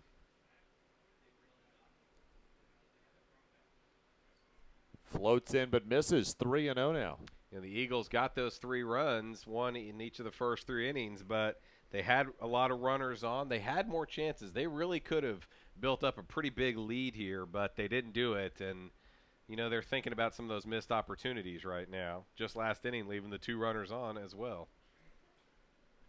The count is 3-0. Swinging away, a blooper, and there to make the grab is Cobble, and no one will advance. How about that? Swinging away at 3-0, lifted off the fists, and Cobble did a heck of a job to retrieve it in shallow right center. Raced back. He immediately ran to the spot, turned over his shoulder, didn't try to backpedal, went there, made the play, and immediately picked up the runner at third base. McFall, not willing to risk it, would have been a pretty easy throw from short center field. So 2 pop-ups after getting the first 2 runners aboard. 2 huge outs, and those 2 hitters got to be kicking themselves. Brett Wilhelms grounded out twice. The Chaparral left fielder. Runner still at second and third.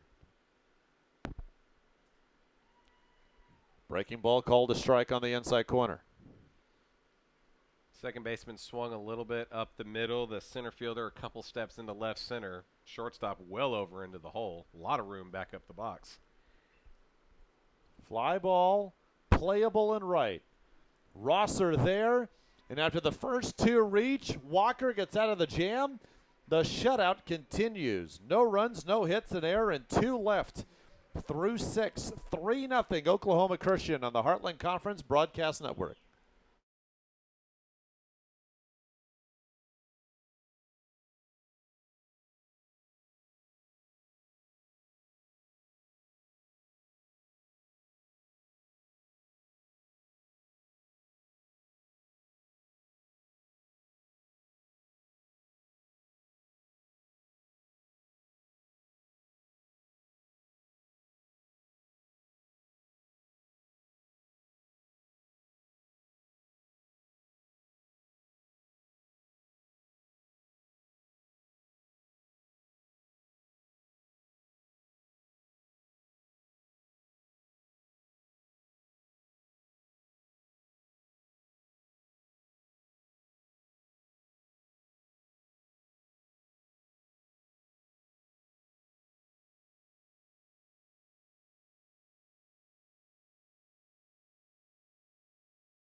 Welcome back, ladies and gentlemen, to Red Murph Field on the campus of University of Mary Hardin-Baylor in lovely Belton, Texas. Cameron Kushwar, David Saltzman with you here. Top of the seventh inning, Oklahoma Christian leading Lubbock Christian by a 3-0 score.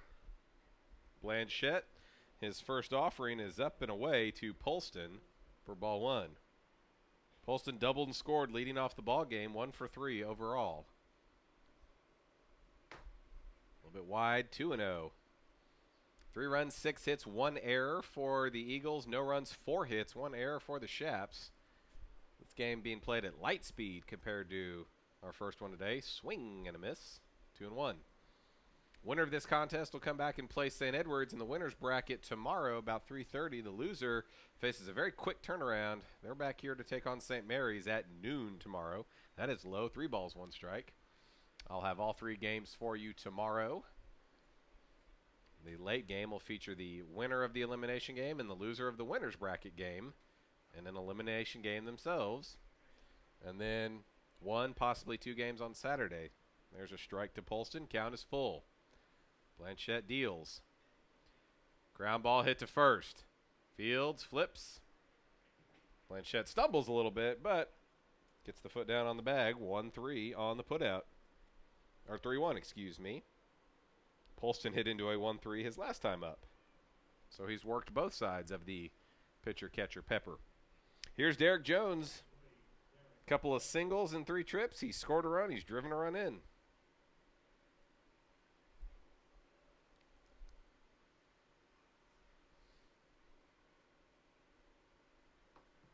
First pitch is in there for strike 1.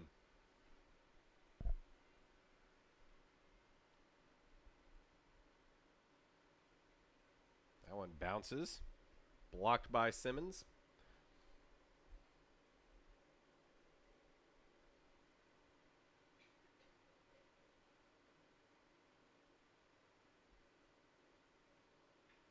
This ball well hit out to left center field. Long run, but getting there, making the play is Stewart.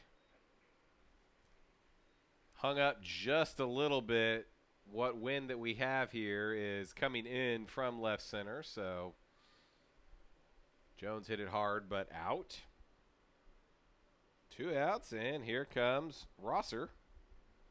0 for 2 with a sac bunt in the first inning. Fights off the first pitch and pokes it foul. Past the Chaps dugout on the third base side.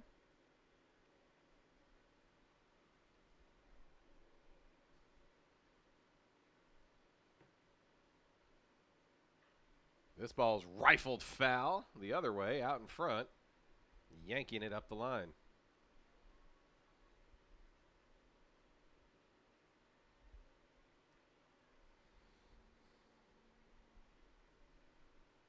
Oh, 2, here it comes.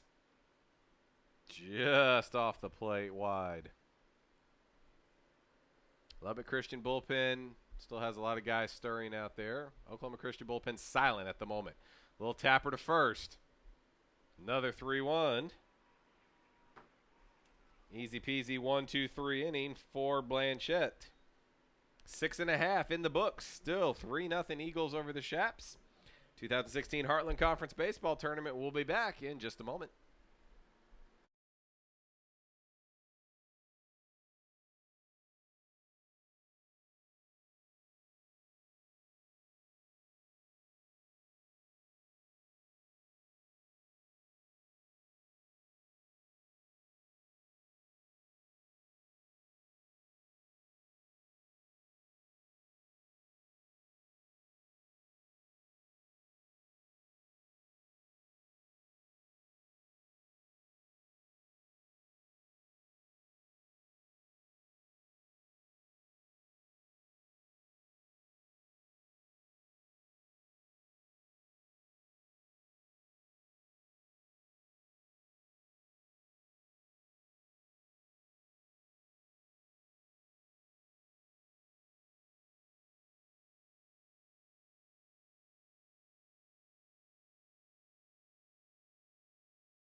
Bottom of the 7th inning.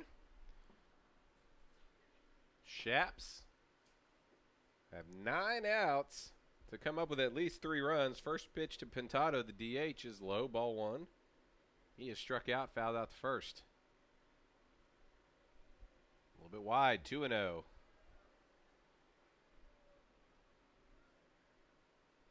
Lefty Sturgis up again in the Eagles bullpen. 2-0. Swing and a miss. Pintado does not get cheated up there. 295 average on the year, 5 doubles, a home run, 22 runs batted in. Way outside. 3 balls, 1 strike.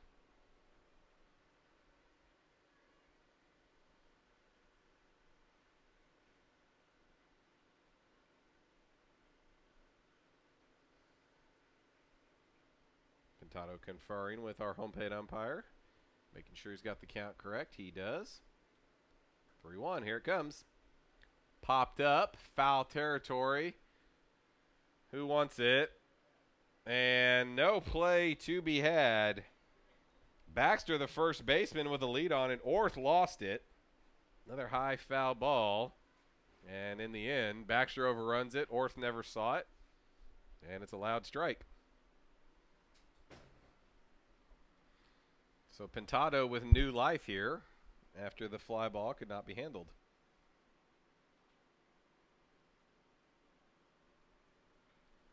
And this one is hit high, shallow left field. Drifting in and making the play is Lacey.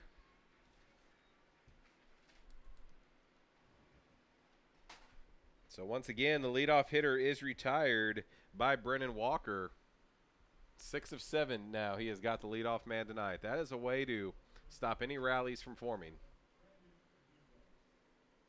Here comes Urquizo. He's grounded to first and flied to right. Shows bunt, takes a strike. Not great news if you're a St. Edwards fan. Of course, those are the games we do. Colorado Mesa, top seed in the region, leading Adams State 8-1 in the 7th. This ball served foul up the right field line, 0-2. Better news if you're a Lubbock Christian fan hoping to get an at-large berth to the NCAA tournament.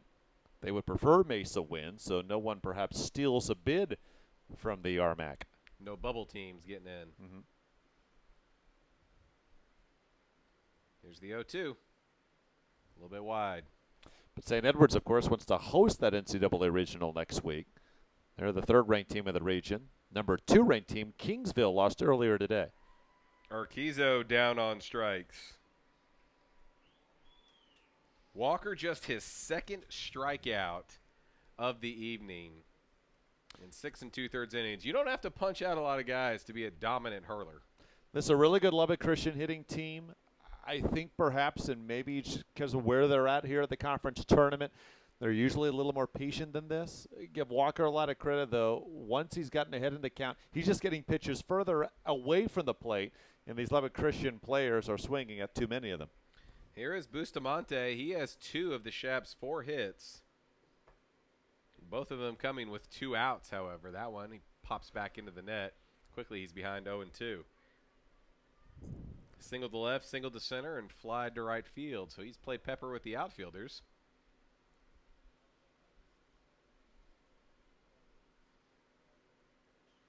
A little bit high. Sturgis was up briefly this inning. He threw a few pitches, probably just staying loose out there. But if you're the Eagles, why even bother? Let Walker keep going. He is mowing him down. That one fouled out of play. We'll do it all over. Yeah, I'm with you. It's so key to win here in this first game because then you have perhaps only 2 more wins you need to win the conference title. But, of course, your starter goes so deep, keeps your staff fresh. Again, fouled back into the net.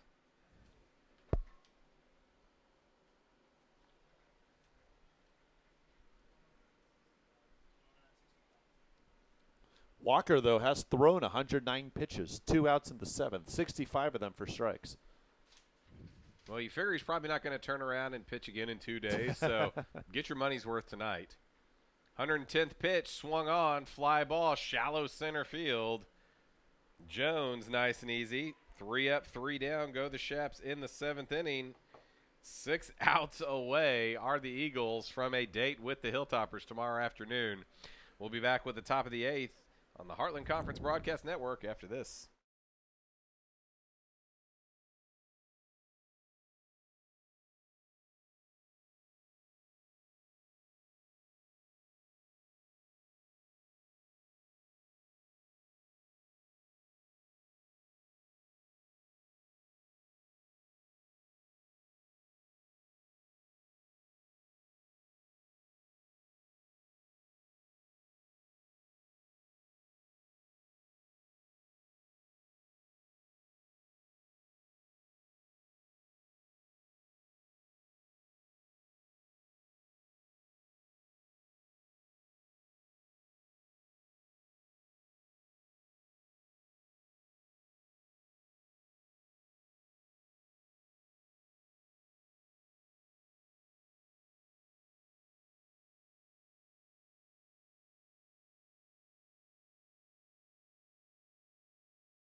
Welcome back, ladies and gentlemen. Cameron Kushwar, David Saltzman with you at Red Murph Field.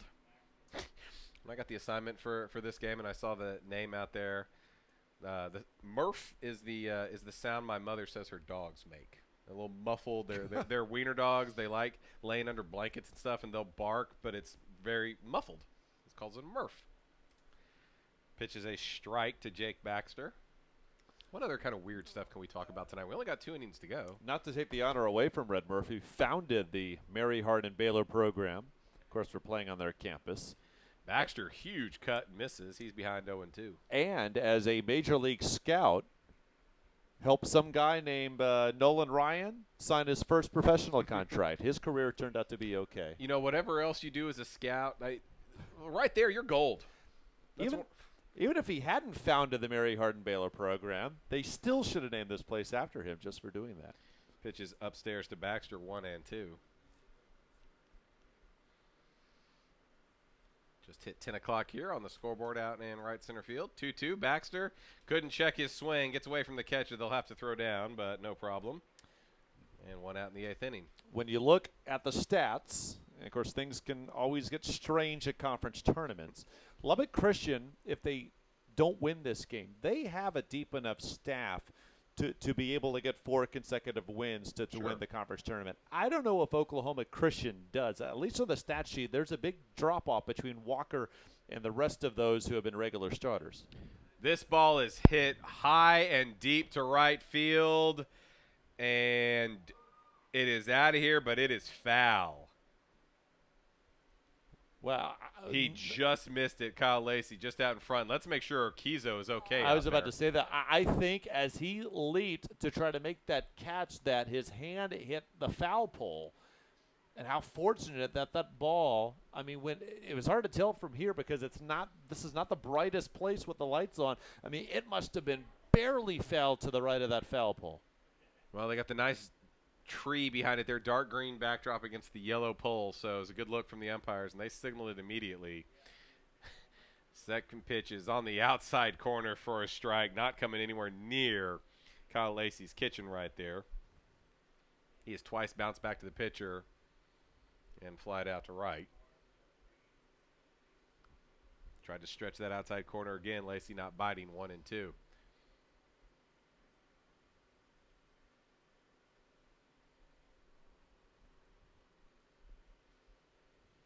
Tried to check his swing, could not. They won't even appeal it. He'll be rung up by umpire Glaze at home plate.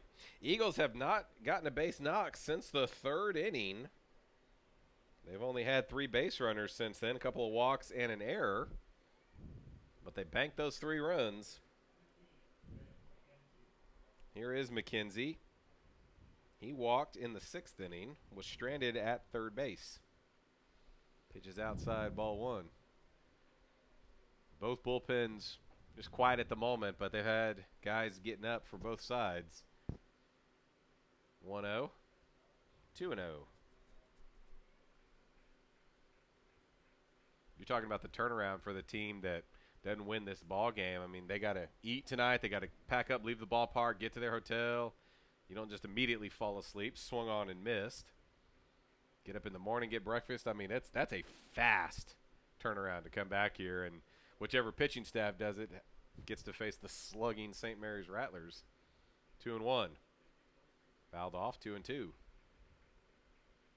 That's a quick turnaround because these teams are going to get here when? Maybe around 10 o'clock tomorrow morning, the teams that have to play in the losers bracket game.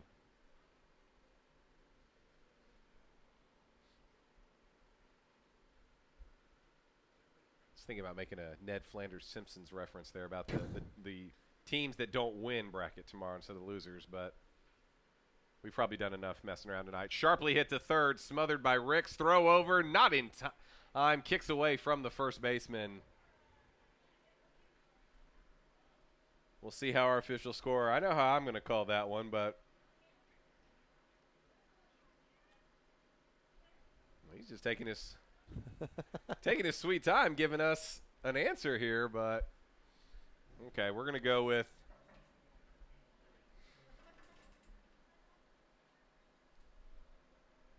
they're going to rule it an error. E5. okay.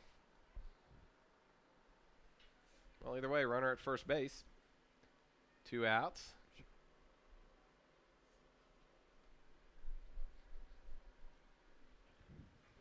Sharply hit into left field, no doubt about that one. Sterling with his second base hit of the ball game. And the Eagles trying to extend their lead.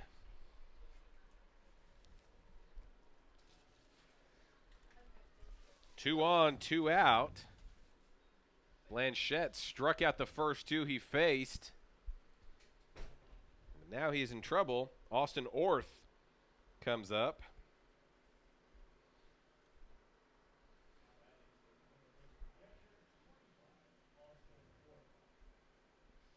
Well, don't have to be an expert to know this is a key situation if you're Lubbock Christian. Bats have been held in check, although Walker's pitch count is really up there now. But a good 1-2 punch in the Oklahoma Christian pen. Just think you got to keep this 3-0 if you're the Chaparrals to have really any realistic shot. Blanchette misses inside for the first pitch, ball 1. Righty and a lefty now throwing for the Chaps. 1-0 pitch. Out into left center field. This is going to fall in. They're waving McKenzie home. Here's the throw, cut off. He will score. And after the first two batters retired on strikeouts, an error, a couple of singles, and the Eagles add to their lead. Just the 19th run batted in by Orth. What a key time. And a two-out rally really coming through. It all started with that error, which could have been ruled a hit. A tough play by the third baseman, Ricks. And then back-to-back singles for the two-out rally. And here comes Cobble. He drove in a run in the second with a ground out. He walked in the fourth. He's made a few fine defensive plays out in the field. Can't ask for much more out of your 9-hole hitter. If you're Coach Lonnie Cobble, maybe he could ask for something better than a tie on Father's Day. Or socks. First pitch swung on and missed. And this will get the top of the order up. If not this inning with runners on, then leading off the 9th inning for the Eagles. 0-1. Chopper foul up the third baseline. This is something where, especially the last month or so, Lubbock Christian has struggled in these close games. When they win, they usually put up a ton of runs on the board, and they blow you out. Their lone win at Oklahoma Christian 2 weeks ago, 13-3. Their two losses by just a run. They lost to Wayland Baptist in a non-conference game, April 26 by a run. 4-2 loss to Roger State. A lot of their losses have been close, but they haven't won a ton of these close games. That pitch misses outside. 1 ball, 2 strikes. In fact, they haven't lost a game by more than 2 runs since April 5th. They've had 5 losses in that span, all by 2 runs or less. But then their wins, 14-1, 15-1, 12-4, 9-3, 11-2. They beat Eastern New Mexico by 3, 7-4. Simmons out to talk with Blanchette, trying to coax him through this 8th inning. This is the Eagles' formula this inning. 2 hits and a run scored. When they get 2 hits in an inning, they will put a run across the board. That's what they've done, 4 times now tonight.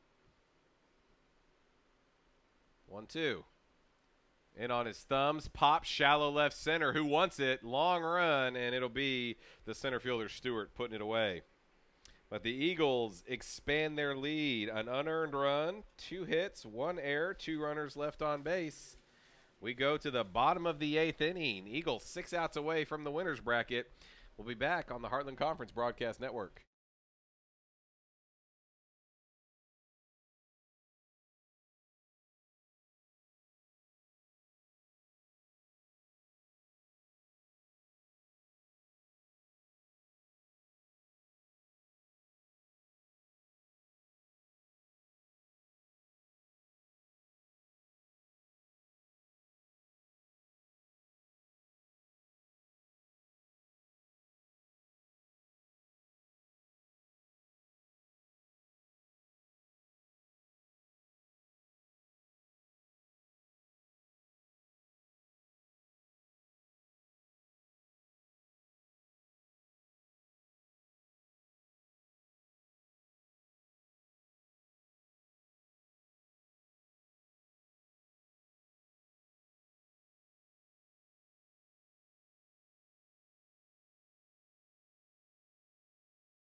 Bottom of the 8th inning, 4-0 Eagles leading the Shaps.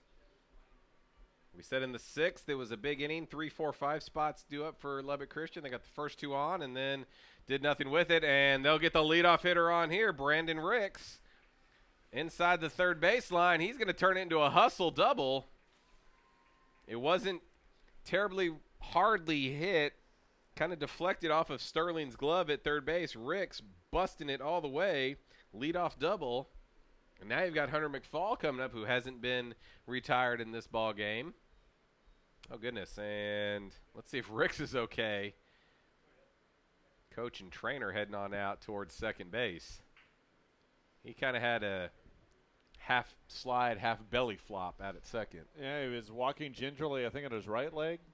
We've already seen the catcher, J.P. Rousseau, out trying to beat a double play ball, hustling down the first base line. That was all the way back in the first inning. And, yeah, Ricks trying to loosen up after getting Lubbock Christian's first extra base hit of the evening. Just the second time they've gotten the leadoff runner on as well. He's going to come out. You can see he's limping. Walking on his own power, but, yeah, gingerly. And he'll be taken out for a pinch runner. This could end up being a really bad Heartland Conference tournament for Lubbock Christian. Now down 2 starters potentially. Josh Narvaez will be the pinch runner, 5'9", 161-pound junior from Lubbock, Texas. And visit to the mound coming for Oklahoma Christian. And they're going to go to the bullpen. Brennan Walker's thrown an awful lot of pitches, and he has done a fine job tonight. He faces one batter in the bottom of the 8th. He leaves with a lead, and he'll hope his team can get 6 outs for him. We'll take a timeout. We'll come back with a new pitcher. You're watching this game on the Heartland Conference Broadcast Network.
Bottom of the 8th inning, leadoff double for the Shaps. They've got a pinch runner to replace their third baseman, Brandon Ricks. And the Eagles have a new pitcher to replace their starter, Brennan Walker. It is number 12, Dylan Sturgis. He's a good one. Lefty. They like these. He's a good one, a lefty. They like these small pitchers. 5'7", 160 from Edmond, Oklahoma. 1-1, a save. ERA of just 2.02 in 26 2/3 innings. And a lot of movement with a big old slider, and he deals that pitch to McFall for strike 1. McFall with a pair of singles and a walk. It's been the top 3 for Lubbock Christian and nobody else. High chopper out to short. Only plays to first. Good strong throw over, and they get him. Pinch runner Narvaez moves over to third. 1 out. If the runner scores, that'll belong to Brennan Walker, but he would take that if it means another out and gets his team closer to a W there. He pitched fabulously. Well, with Narvaez at third, Lubbock Christian needs far more than that. So if you're Sturgis, you just concentrate on the hitter here with the catcher Chase Simmons at the plate. Simmons 0 for 2 in this ball game. Came on in the top of the second. Takes strike 1. Eagles 5 outs away from the W here. 0-1. Chopper foul up the third baseline. No balls, 2 strikes. The shift on the left side of the infield is interesting. The third baseman in Sterling playing close to the bag, but the shortstop, Polston, is way away from that second base bag, far closer to third than second. A lot of movement on these pitches from Sturgis coming in on the righties. 0-2 goes backdoor with that one, but missed it.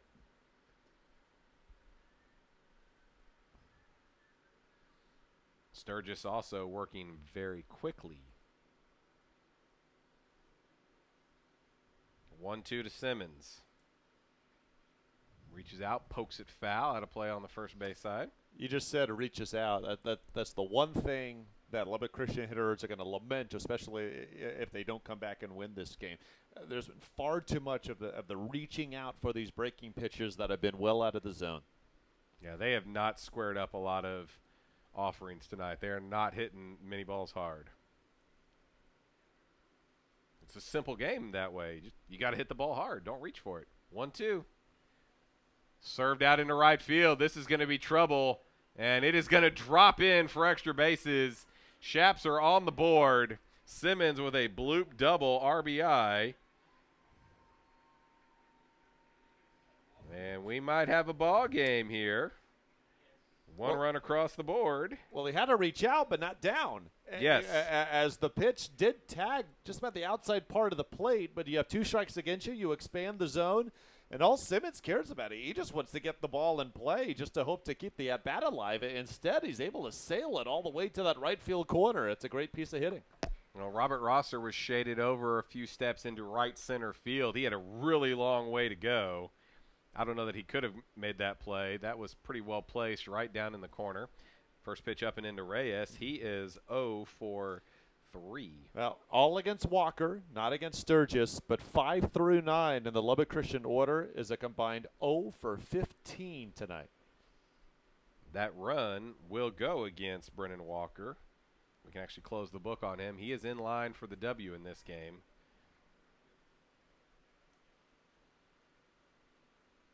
There's a strike on the outside corner.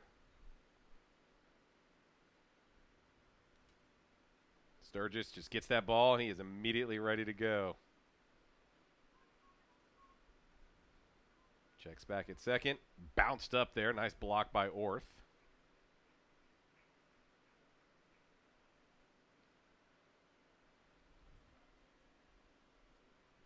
Orth out to make sure he and Sturgis are on the same page. Bottom of the 8th inning, Lubbock Christian is on the board, so they will not get shut out here tonight. They would like to do a lot more than that, obviously, if they can. 2-1 count. Sturgis shaking off a sign. Now he's good. Here it comes. Swing and a miss. I believe you could call that flailing at the ball. Same thing. Now, look, it's easy for us to say that's a good breaking pitch from the lefty tailing away. But 2-1, it's a hitter's count. And in the end, you're flailing at that ball as it breaks well outside. 2-2. Swung on and missed. Reyes will just wait for the tag. Not the best night being put up there by Tony Reyes. He is 0 for 4. And here comes Stewart, the center fielder. That's a frustrating at bat because you had the count in your favor. And you went so badly to get a hit. You're trying to get back into this game. And in the end, it's not a great at bat because of those last 2 swings.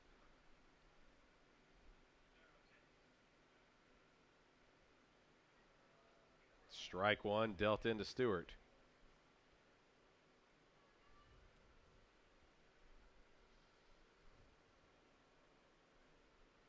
Sturgis working quickly. Again, shortstop way over into shallow left field. 0-2.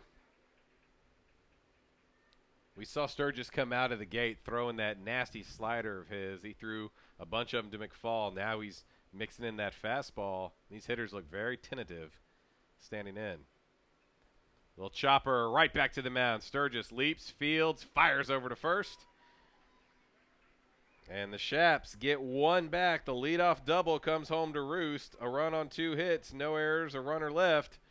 But they need a lot more than that. They've only got 3 outs to do it. Top of the 9th when we return on the Heartland Conference Broadcast Network.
Top of the 9th inning, Shaps have gone to their bullpen. Guillaume Blanchette goes 8, leaves trailing. He needs his mates to hold it, and then his offense to go to work in the bottom of the 9th. And the job of holding the Eagles at bay will go to number 16, Mr. Glenn Warwick. Glenn Warwick, a lefty from Amarillo, Texas, stands at 6 feet. And he's part of a really good deep bullpen for the Chaparral squad. A 1-2 record, but an ERA of just 3.18. This will be his 17th appearance, all out of the pen. He does have a team lead in saves at 4. 22 2/3 innings pitched. He's allowed 17 hits, 11 runs, but just 8 earned. 18 walks, 12 strikeouts, however, for Warwick. And just looking at his motion here as he warms up, would you call that a little unorthodox, the way he slings his arm all the way behind him and then yeah, good job hiding it, brings it through at the last moment with a lot of heat on the ball. Well, obviously his job is to sorry, go ahead. Obviously his job is to keep this score where it is at 4-1. Tall order for the Chaparrals to score 3 against this Oklahoma Christian bullpen, but stranger things have happened. Top of the order due up for the Eagles. Polston to lead it off. Doubled and scored all the way back in the first.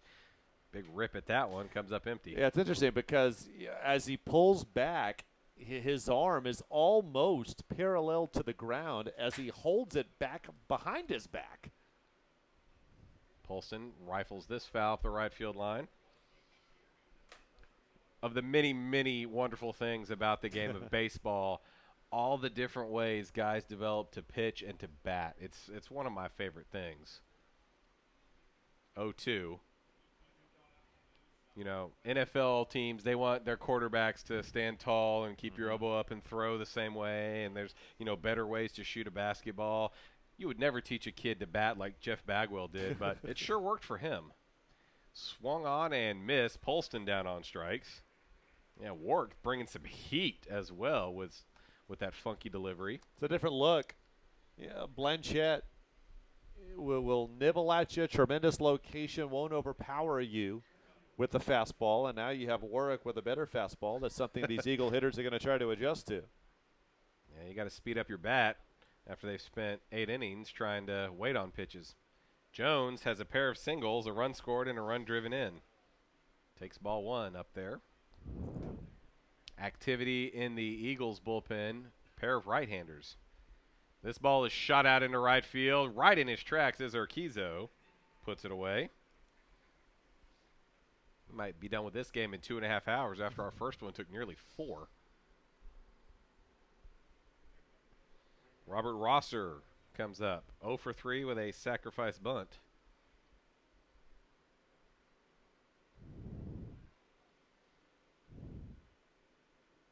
That one in the right-handed batter's box and bounces to the backstop.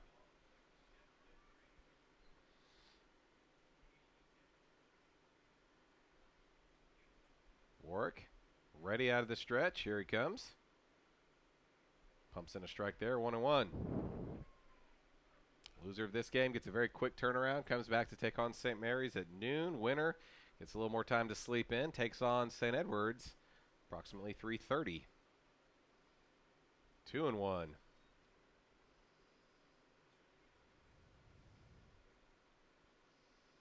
It's a rough day tomorrow for every team except the one that wins game 2, right? Yep. And, you got other teams that are going to play 2 games.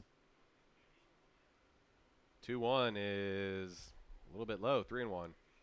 And it's going to be really rough because 2 teams are going to have their season in tomorrow. And understand that the team that wins the late game tomorrow night, I mean, it's scheduled for 7, but who knows how late it may start.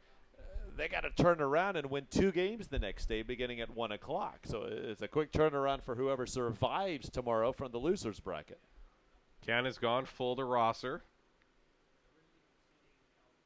And he goes down swinging. Warwick works a 1-2-3, top of the 9th inning. Now it's up to the Shaps offense. They need 3 to tie, 4 to win. We'll see if they can do it when we come back in just a moment.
Sturgis back to work for Oklahoma Christian. He's trying to give him 2 innings and pick up the save.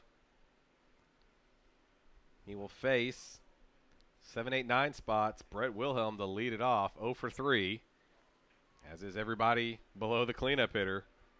Take strike 1. We talked about the 1-2 punch for the Oklahoma Christian pen. Dylan Sturgis on the hill, Jacob Moore the other, but both of them are lefties. Ground ball hit to short. Fielded cleanly, strong throw over. 1 out. Not that we're betting people. And there's still 2 outs to go here. Lubbock Christian trying to rally. If you would have told me that with this powerful lineup all the way down, that 5 through 9 would be a combined 0 for 18, there would have been strong odds against that going in. It's just been an amazing job by the 1-2 puncher, Brennan Walker, and now Dylan Sturgis on the hill for the Eagles. Well, how about 6 base hits for the Shaps, 5 of them singles. And this ball grounded back up the middle. Shortstop ranges, throws over. What a play. Wow. I think that might have got just a piece of Sturgis's glove. Polston with the catch, the pirouette, the gun. Sometimes it is just your night. That's a major league fielding play. Yep. I mean, he is ranging so far to his left, and then to have the patience as he spins, and it's not like Pintado has no speed whatsoever, and to fire a bullet over to first, that is as good as you will see anywhere. It's all up to Urquizo now for the Shaps. And he comes up empty at that one. Sturgis looking for his 2nd save of the year. That would save Jake Moore, their nominal closer. He'd be fresh for tomorrow. Urquizo pops this, foul territory, first base side. Just running out of room is Baxter. Let's see if he's okay. Yeah, it ran pretty hard into the fence. Yeah, it had a little give to it. He didn't hit one of the poles. Right, just before the Oklahoma Christian bullpen. But now Lubbock Christian down to a strike. Well, Boston Red Sox came back in 1986 on the California Angels. Just throwing up all kinds of weird stuff tonight, seeing what sticks. 10:30 says the scoreboard clock. 0-2 to Urquizo, 2 outs, bottom of the 9th inning. Sturgis has his sign. Chopper to third. Firing on the run, off the bag. That's going to be an infield hit for Urquizo. Just didn't hit it very hard. Sterling did all he could do, but not enough. Well, now you get to the top of the order, which has been awfully been good good today. Yeah. Here's Bustamante with a couple of singles and some really good hitters behind him. Here's where Lubbock Christian would really like to have that big thumper, someone who could, pull one out of here and get you close or tie you all of a sudden. They just don't have that bat in their lineup. They got a lot of really good hitters, but they don't have an outright slugger. First pitch is low to Bustamante. He's got a pair of singles in 4 trips. And Narvaez is in the on-deck circle. Came on to replace Ricks, who doubled and limped off, leading off last inning. Way outside, 2-0.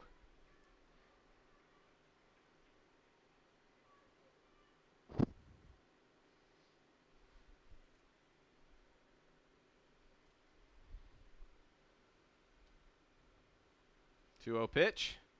Line foul up the first base side. Look out. Jake Moore continues to throw in the Eagle bullpen just in case. I give you this. With as much as the Chaparral hitters have struggled today, they have stayed aggressive, going with pitches out of the strike zone, even on hitters' accounts. They're hacking. Well, what's that expression? You go down swinging? 3-1 now. A walk brings the tying run to the plate.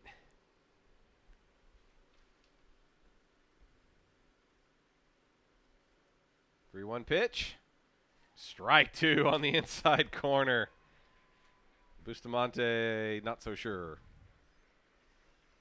Well, it's tough. You think you have a walk. You know the game has come down to this, and now Bustamante, in a matter of seconds, has to regroup himself. I never like it when a player tries to tell me what call it is there. I can't imagine this umpire likes it anymore. That time, no doubt, ball 4. I think Sturgis thought he had that call. That was close. And now the tying run of the plate for Lubbock Christian, trying to put together a 2-out rally. Josh Narvaez came on as a pinch runner, and Sturgis's evening is done. He looks a little upset out there. He thought that he had the call. You're right. But they're going to go to the bullpen. Sturgis couldn't get that one last out. It'll come down to their closer. We'll take a quick timeout, come back, and wrap it up. You're watching this game on the Heartland Conference Broadcast Network.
Bottom of the 9th inning, third pitcher of the ball game for Oklahoma Christian. It is their big, hard-throwing closer, number 34, Jake Moore, 6 foot, 185-pound junior lefty out of Grapevine, Texas.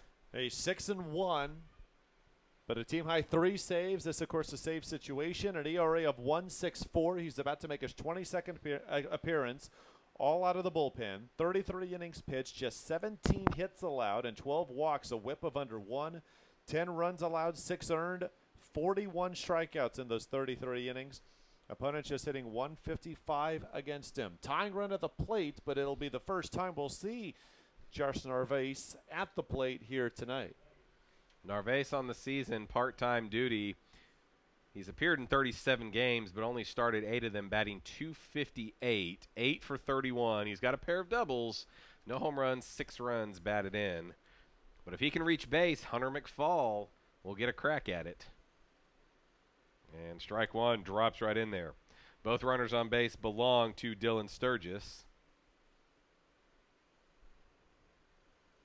After seeing the 5'8" Walker and the 5'7" Sturgis, Moore at 6 foot. Looks like a behemoth out there. 0-1. 0-2.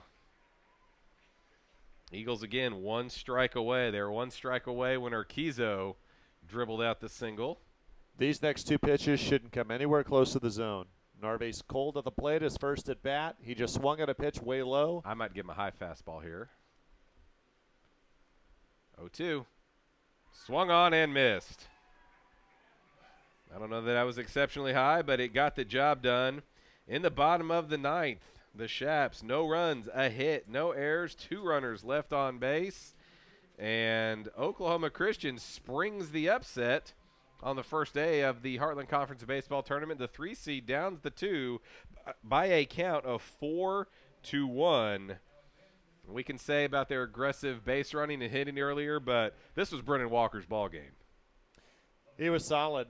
And you know what? That this team overall made an impression early. They were loose. They had fun. They were aggressive, but they weren't ultra aggressive. I mean, they went after every ball that was around the strike zone, had a lot of success putting up single runs in the first 3 innings, and they just used that momentum and that spirit to carry them to the victory. A real impressive performance by the Eagles here tonight. So the Eagles know they have to win this tournament to make it into the postseason. They're off to a good start. We'll take you quickly through the box scores for both of these teams. Alex Polston for the Eagles was 1 for 5 with a double and a run scored. Derek Jones, 2 for 5. Scored a run, drove in a run. Robert Rosser, 0 for 4. Jake Baxter, 1 for 4 with an RBI single. Kyle Lacey, 0 for 4. Ben McKenzie, 0 for 3, but he did score a run. Jared Sterling was 2 for 4, single doubled, stole a base, scored a run. Austin Orth, 2 for 4, a couple of singles, stolen base, a run batted in. Zach Cobble, 0 for 3 with a run batted in. Brennan Walker gets the W, 7 innings, 5 hits, 1 run. It was earned. He walked 2, he struck out 2 through 110 pitches. Dylan Sturgis goes an inning and 2/3, 2 hits, no runs, 1 walk, 1 strikeout. Jake Moore with the save, a third of an inning, no hits, no runs, no walks, 1 strikeout. For Lubbock Christian, Jamie Bustamante was 2 for 4, a couple of singles and a walk. Brandon Ricks was 2 for 3, single and double. Josh Narvaez pinch ran for him, scored the only run. Narvaez 0 for 1 at the plate. Hunter McFall was 1 for 2 with a single and a couple of walks. J.P. Rousseau 0 for 1. Chase Simmons replaced him. He had an RBI double in 3 trips, the only run batted in for the Shaps. Tony Reyes 0 for 4, Brent Stewart 0 for 4, Brett Wilhelm 0 for 4, Jesse Pintado 0 for 4. Brandon Urquizo finally broke that string for the Shaps with a single in the 9th inning, 1 for 4. So the 5 through 9 spots for Lubbock Christian, 20 at-bats, 1 hit. That's a way to keep a team from scoring. For the Lubbock Christian Chaparrals, Guillaume Blanchette, 8 innings, 8 hits, 4 runs, 3 of them earned. He walked 2, he struck out 4, just his 2nd loss of the year. Glenn Wart goes an inning, no hits, no runs, no walks, 2 strikeouts. So Lubbock Christian has to turn around tomorrow. They'll be back here in under 12 hours. They'll take on St. Mary's at noon. Oklahoma Christian gets the number 1 seed, St. Edwards, approximately 3:30. And if we thought Oklahoma Christian was aggressive and playing loose, they're going to have to be doubly so tomorrow because pitching depth, if they can win the first 2 games, they've got a chance here. If they lose that one, they're going to be in trouble. St. Edwards has 2 1s, and although Eric Hester struggled for the Hilltoppers, now Colin Sherrod, who's been their number 1 starter for a long time until earlier this season when he left for a few weeks due to injury, he's going to get the start tomorrow. So it's going to test this Oklahoma Christian team. I can't imagine St. Edwards is going to be involved in another 9-8 game like they were today in their win over St. Mary's. This Oklahoma Christian staff, not as deep. Obviously, they're going to have to step up and try to keep it close so that they can use that great 1-2 punch in Sturgis and more from the bullpen that we saw today. Lubbock Christian, they still have a shot now.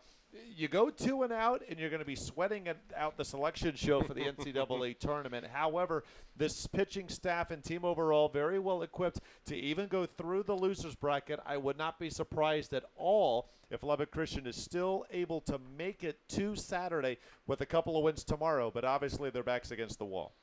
They've got their work cut out for them indeed. What a day we had out here. 1 day in the books, 2 more to go. We had a pitcher's duel. We had a slugfest. I had a lot of fun. Did you have a lot of fun? I had a lot of fun. Appreciate working with you, sir. I hope everybody tuned in, enjoyed it as much as we did. I will be bringing the games to you tomorrow. First pitch of an elimination game at noon, St. Mary's and Lubbock Christian. For all of us here at Red Murph Field, David Saltzman, Casey, our illustrious producer, everyone in the SID box next door to us, this is Cameron Kushwar. Glad you joined us on the Heartland Conference Broadcast Network. We'll be back tomorrow at noon.